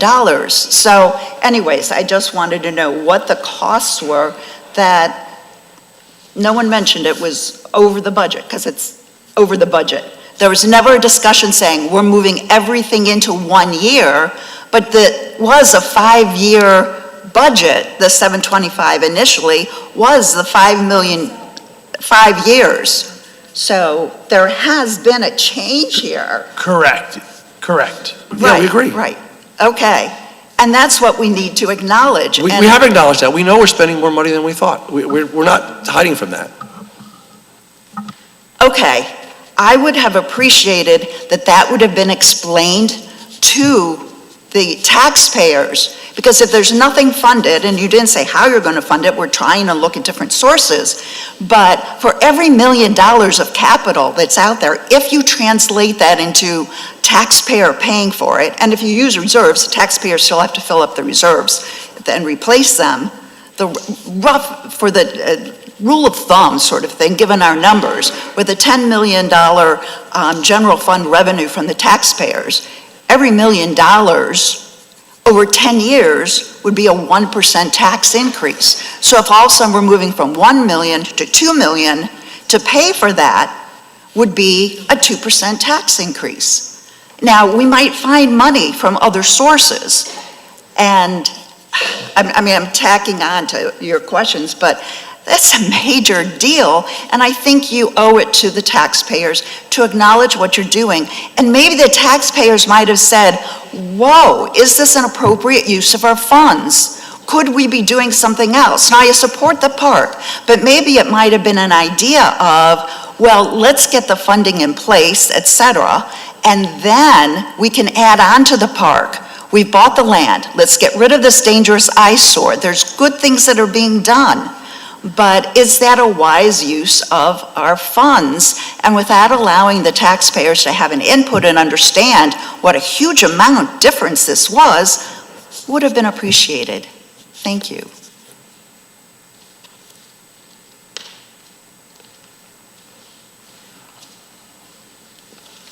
Roland Johnson, Paoli. Just a point of emphasis. I think you would know, I'm just looking on the website, the budget 2026 for Tredyffrin Township was, what, $12 million? That's what's sad. So you're spending on this park $1.7 million. That is about 13 or 14% of the whole budget for the town, for this park. When I asked questions many, many times before, what the cost of this was going to be, and I asked supervisor, township manager, when you originally started with this, what's the cost of the property going to be? What's the cost of the legal was going to be? What this all was. No one, you can ask and look at the records, did anybody say, boy, it's going to be 1.7 million? I can tell you, I've been here to most of these meetings, and Mr. Miller, you can acknowledge that I come to most of the meetings and have talked about this before in the past, okay? And no one ever came up with this. So I'm all for parks, because it improves that, it brings up the value. But we're going to spend 14% of the town budget for one park. Now, there's also, I believe I was at a meeting, I know I was here, and we're reviewing the idea of updating Friendship Park and others. Where's the money going to come from? What money do you have for this? Do you have any money for Friendship Park? When you're going to consider it, you're going to put a proposal up? You have to get the money first. I can't go to my wife and say, you know what, Diane, do the whole kitchen over, do the whole bathroom over. And she says to me, well, how are we going to pay for it? Well, don't worry about that. Let's just get it done. We'll worry about that afterwards. You need to come up with the money first. How are you going to fund it? Where's the money going to come from? Now, if you want to say, we're going to raise the taxes to pay for all this stuff, well, okay. That's what you want to do. Personally, I think when you get involved with a project that's going to be 13% or 14 or 15% of the township's money, I think most people don't even know about it. I think that's an item for a public referendum. Any project that's going to be over $1 million. Yeah, thanks, Roland. It doesn't have to be. Just to be clear, in terms of the township, our stewardship, this board's stewardship of the township's resources, the general fund when I was elected was $16.4 million, some number like that. Today it's about $18 million.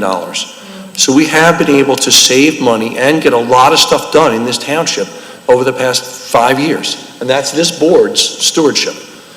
So I think we are managing this fairly carefully. I understand that people have not been following this project as carefully as we are. We've had 15 meetings in the past year and a half, 2 years on this project. So it's not like we haven't been talking about it. And there are a lot of people who do think parks are important. This isn't like a 1 year, we're spending the money and it's spent. This is essentially perpetual investment in the township's resources. So I think I look at it as, I think Carol's example of it's a 2% tax increase over 20 years to pay for it is not an unreasonable way to look at it. But that's what we're doing. Have we communicated as well as we could have? Obviously, no one's happy about it, but we certainly have communicated. And we're trying to do better. So, okay, anyway, but you thanks. do admit that it's about 13 or 14% of the current budget. It's a big number. It's definitely a big number. Okay. But it's a park that's going to be with us forever. And there'll be other expenses for Friendship Park and the others as well, too. Sure, absolutely there will be. Yes. And I think parks are a huge investment in our community. My name is Joanne Fisher. I'm president of the Chesterbrook Civic Association. I'd like to remind everybody of a few items. Number one being this board and the township staff was extremely clear about accelerating the work. And us as residents, we're very grateful. We still are grateful. We went through 10 years of a derelict property in our neighborhood, and we are grateful that we're not doing the 5-year plan any longer. That's incredibly important. Second thing is, this board had the vision to see how important a racket center is to the township. We don't have that right now. Because of the geography of this lot, it connects very easily to Wilson. Many of us were at all the planning.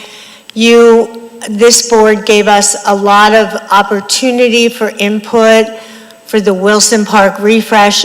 Everyone was asking for courts, and they currently don't have this. This gives us, our whole township, an opportunity to have pickleball and tennis right there. Easy to connect.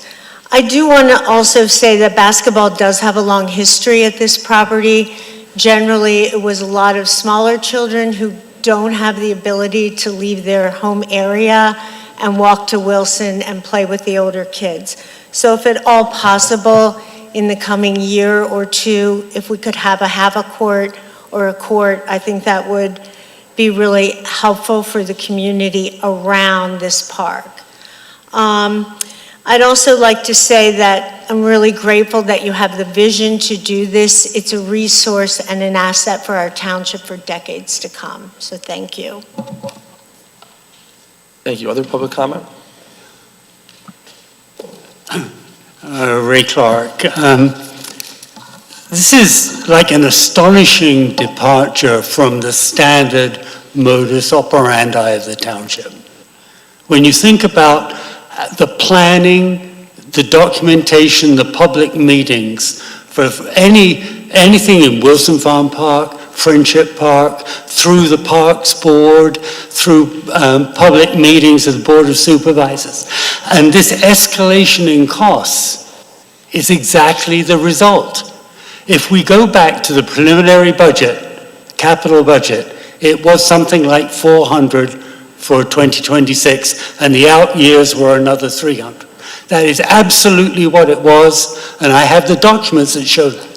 So 1.4 may have been some internal number, but that was never in front of the public.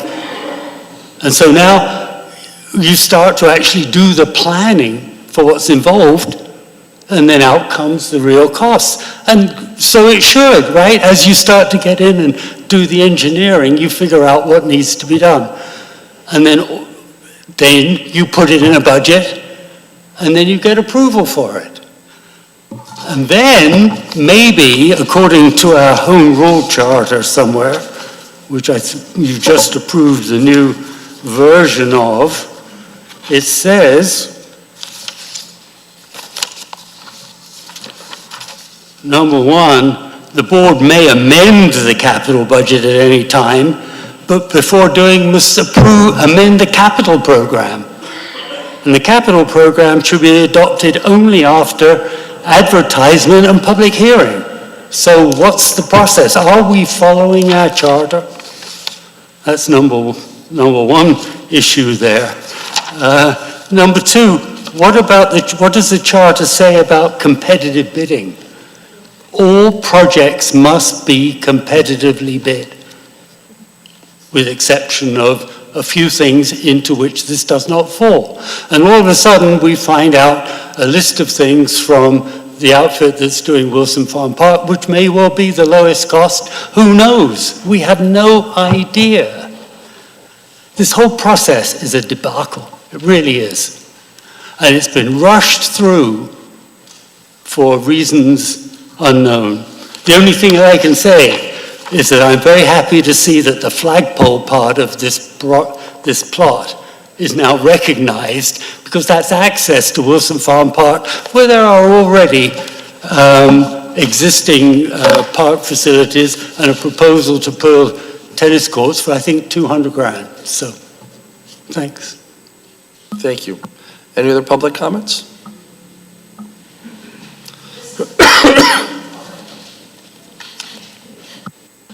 Hi, Tim Connor, 96 Chase Road. to put it as a debacle, I would not agree with you. Been part of this process for a long time, and these guys have done a really nice job. And we have to remember the alternative, right? 50 townhouses, what is a total loser, a long-term loser to the, as an alternative. So, yes, it's an investment right now, but long-term, those 50 townhouses would have had so many kids in the schools, is a long-term loser. So I think there's a better alternative. Thank you very much.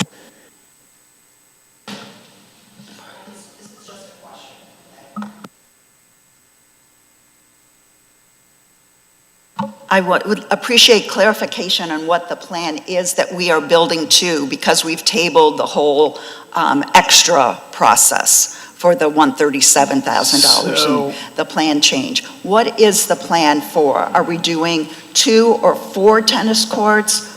Okay, 4 tennis courts. So the back portion, if you're looking at the plan that's Right. on the website, where we had the basketball courts, instead of doing basketball courts, those are going to be 2 more tennis courts. Okay, so, and that means we're tabling the No ba- basketball court. Yeah, no basketball. So no basketball court. Correct. All right, second follow-up question to that specifically. How did we arrive at the amenity mix that we started with, and how did we get to the amenity mix that we're doing now? So the original mix Right, was 2 a combination basketballs. of staff and the Parks Board when we went through that with them and choosing what we wanted. Traditionally, at Picket Post, there used to be a basketball hoop, like in the middle of the parking lot, which you believe it or not, you can't do for obvious reasons. Ah, okay. Can't have kids getting run over by. So we thought maybe we'll do that. As we kind of started going into this project, we realized, again, if we're going to long-term connect it to Wilson, part of it has, we have multiple courts at Wilson, so, we heard a lot of feedback from a lot of tennis people too, wanting to have more tennis courts available because of, striping tennis courts with pickleball, and so it's a big fight for court time. But also, I think the plan going forward, based on feedback that I've gotten from the board, is that we really want to have dedicated programming, more programming for tennis. And so this would be the spot to do that. And so to do that, you really need more than just the 2 courts. So, I think we felt long-term, you get more use out of the additional 2 tennis courts than the basketball courts. And I had heard that mentioned before, the benefit of having more tennis courts. However, does that detract from having the public have access to those tennis courts? No. How much money can we get in from those tennis courts? Or if there is a- As part of, I anticipate as part of the budget process, we've asked our Parks and Rec coordinator to start developing programming, ideas, so that way we can go out and find, in the past, and I don't think he does it anymore, but we used to have tennis program through, I think his name's Dennis Broida. He used to do it for a long time, I think, at Tea Garden, but, something similar, but where we have like camps for kids in the summer, but, again, finding that mix to make sure that there's plenty of open time for people to enjoy and use the courts. Right. But there is no formal survey or with the CCA group getting, hand counts or anything of what they would like. And I'm just raising that In terms of that mix, and the mix, because initially I heard, and this is just what I heard in general, people were really pro a lot of basketball courts because they were saying the kids were still breaking in and when it was locked up, and were so anxious because they didn't have access to driveways with basketball court. Right, or and hoops in them. and I think that ties into that a little bit longer term vision to get it connected to Wilson, so that way, again, we're not recognizing that Chesterbrook Boulevard's pretty busy, and it's more likely, and I would imagine, I don't know this for sure, speculation, that people are probably already cutting through back there, but, that's part of it as well. Now, I'm not against having the park, and I think that's wonderful, except it was a big shock with the cost, because the budget, the 5-year budget, was that $700,000 number. So as much as it might have been discussed with the CCA and the people who live there, for those of us who follow the budget and have expectations of how it will be adhered to, That's why I was concerned. Yeah, we understand. Appreciate And that. we're trying to give you the information you've asked for.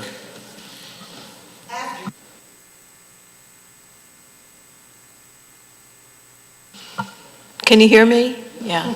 Hi, I'm Sharon Stein, and I live in Chesterbrook. And I'm extremely grateful to everyone on the board for acquiring this property. I've looked at something like now 8 years of blight, and this is the ideal solution. Incredible hours of time, effort, legal expenses have gone into the culmination in this park. It's going to be immediately successful because it was before. The pickleball courts were full, the tennis courts were full. It was very popular. There's no doubt it's going to be a success. And I know it's an investment. I appreciate that we're investing in it. And I just want to say we need to move forward. It's going to benefit Tredyffrin for years. It's going to maintain the quality of life we all want. And we just need to move forward and look at this as a long-term investment and project. Thank you. Thank you.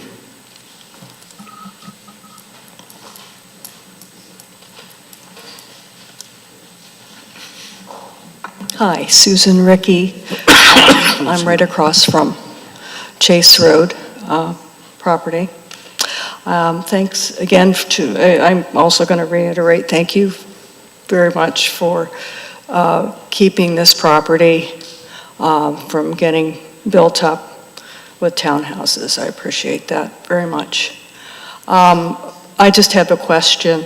Will there be lighting at those tennis courts? No, Okay. that's not in the plan. I mean, admittedly, we'll have the infrastructure to do it if the board and the public ever want it. The infrastructure will be there, but the plan is to not light these Well, courts. what type of lighting will be there at the park in the evening? Just standard, I'll call it like safety lighting. Try to keep it dim as possible with, but maintaining, keeping it safe. Okay. Thank you. Any other public comments? Not yet. Any other public comments on this topic? All right, we have to actually vote on the motion, which was a long time ago, to table this. So all in favor, say aye. Aye. Any opposed? All right, the motion is tabled. Thank you. And now we go to new matters, and this is board member new matters first. Any board member new matters? Yes, Mr. Chairman. Just very quickly, I know, I just want to give my thanks to the township staff and to the police department for the extensive efforts they did on the 4th of July. I know that weather was a major question mark that entire day. I know some decisions had to be made on the fly. Unfortunately, that just is what it is with an outdoor event, but thank you to the staff for trying to get that message out as much as possible and for ultimately still allowing for a good celebration that didn't have to happen at 1:30 in the morning like Philly. So, thank you. Any other board member new matters? Resident new matters. Arlene Talley, I'm in Tredyffrin. I just had a question. I live on Contention Lane, and I'm wondering when we're going to hear anything about the investigation into the murder that was on our street. Not that I'm pushing anything, but it's been 4 months. We haven't heard a thing. Yeah. Chief Beatty, any update we can give? Charges were filed at the preliminary hearing. I'm not sure the status, but it's in the process in the courts, and it's following through the court process in Chester County. There was an arrest made immediately, and it's going through the process. Is there an investigation into what happened with our own police people? Is that internal? Is it something just in Tredyffrin? Or is it Chester County? There's no there's no active investigation. There's no investigation on him getting to kill someone after being with police people? I can't comment on that, ma'am. If there's something that'll come up, we'll cooperate with any investigation that may come up, but there's been I nothing. mean, you're not looking into anything as far as how things were handled? How things were handled on that day, on that night? No investigation at all? I'm not conducting it, and if there's an agency that does conduct it, we'll be glad to cooperate with that. Who would do it? I don't know. If there's any outside, the DA didn't bring it to our attention, and there's been no other activity. Well, don't you wonder? Wouldn't you like things different than what happened on that day? The outcome is horrendous, but I don't think there's any wrongdoing on our part. Well, maybe we could make some different rules or laws, or... We've vowed to cooperate with the DA and with our state representative, and the DA was talking with Representative Schusterman about enhancing regulations that would help us. So maybe something can be done, but we're not going to do anything internally. Chief, let me address this for a second. Yeah, the state of Pennsylvania does not have a red flag law. Our police do not have the tools they need to deal with what was a horrendous situation. I think everybody here wishes this had gone differently. I mean, it's horrific. It was. I live on that street. We need to have a red flag law in the state of Pennsylvania so the police can take a gun away from somebody who's clearly having problems. It doesn't exist right now. If we want to push our energy someplace, that is where we should put it. And the township can't do anything on their own. It has to come from the state? I have no gun, we don't have any laws that can do anything. It's not a township issue. Unfortunately, if it was, we would be on it. May I, Mr. Chairman? Could it be a county issue? The state has a preemption law that forbids localities and counties from doing anything regarding gun ownership. It has to be done by the state, or the state has to revoke that preemption. There are many municipalities that want to take this on. Some have tried. They get sued in court. The state says preemption tells you can't, you have to overturn it. And just to be clear, the House passed what would have been a red flag law last year in 2025. Well, I know, we have to change the Senate. Yeah, exactly. So that's where to focus. I mean, Hans's point is spot on. We can't Everything do it goes here. to the Senate and dies. Yeah. I know. But that's the issue here. So it's not our police, it's not us here, it is the Senate. And this is an issue we could take offline and talk about. Okay, so there will be no report or anything because there's no wrongdoing. Okay, thank you. Our police wish it had gone differently, I can tell you. Everybody's traumatized by this. It's awful. Any other citizen new matters?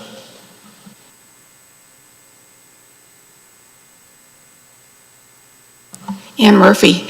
In the packet that was attached, it wasn't an agenda item.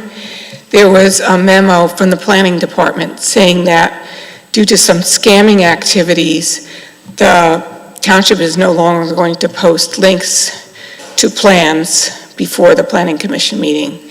And I understand, I was speaking with Erin, she was explaining, how terrible that was. I guess that people were billing, impersonating the township, and I don't know if you want to speak to that a little bit more. Yeah, I think it's something that the public would be interested in knowing about.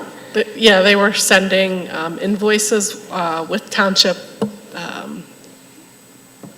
information on there, or a symbol from the township as it was a township invoice, requesting payment prior to the meeting.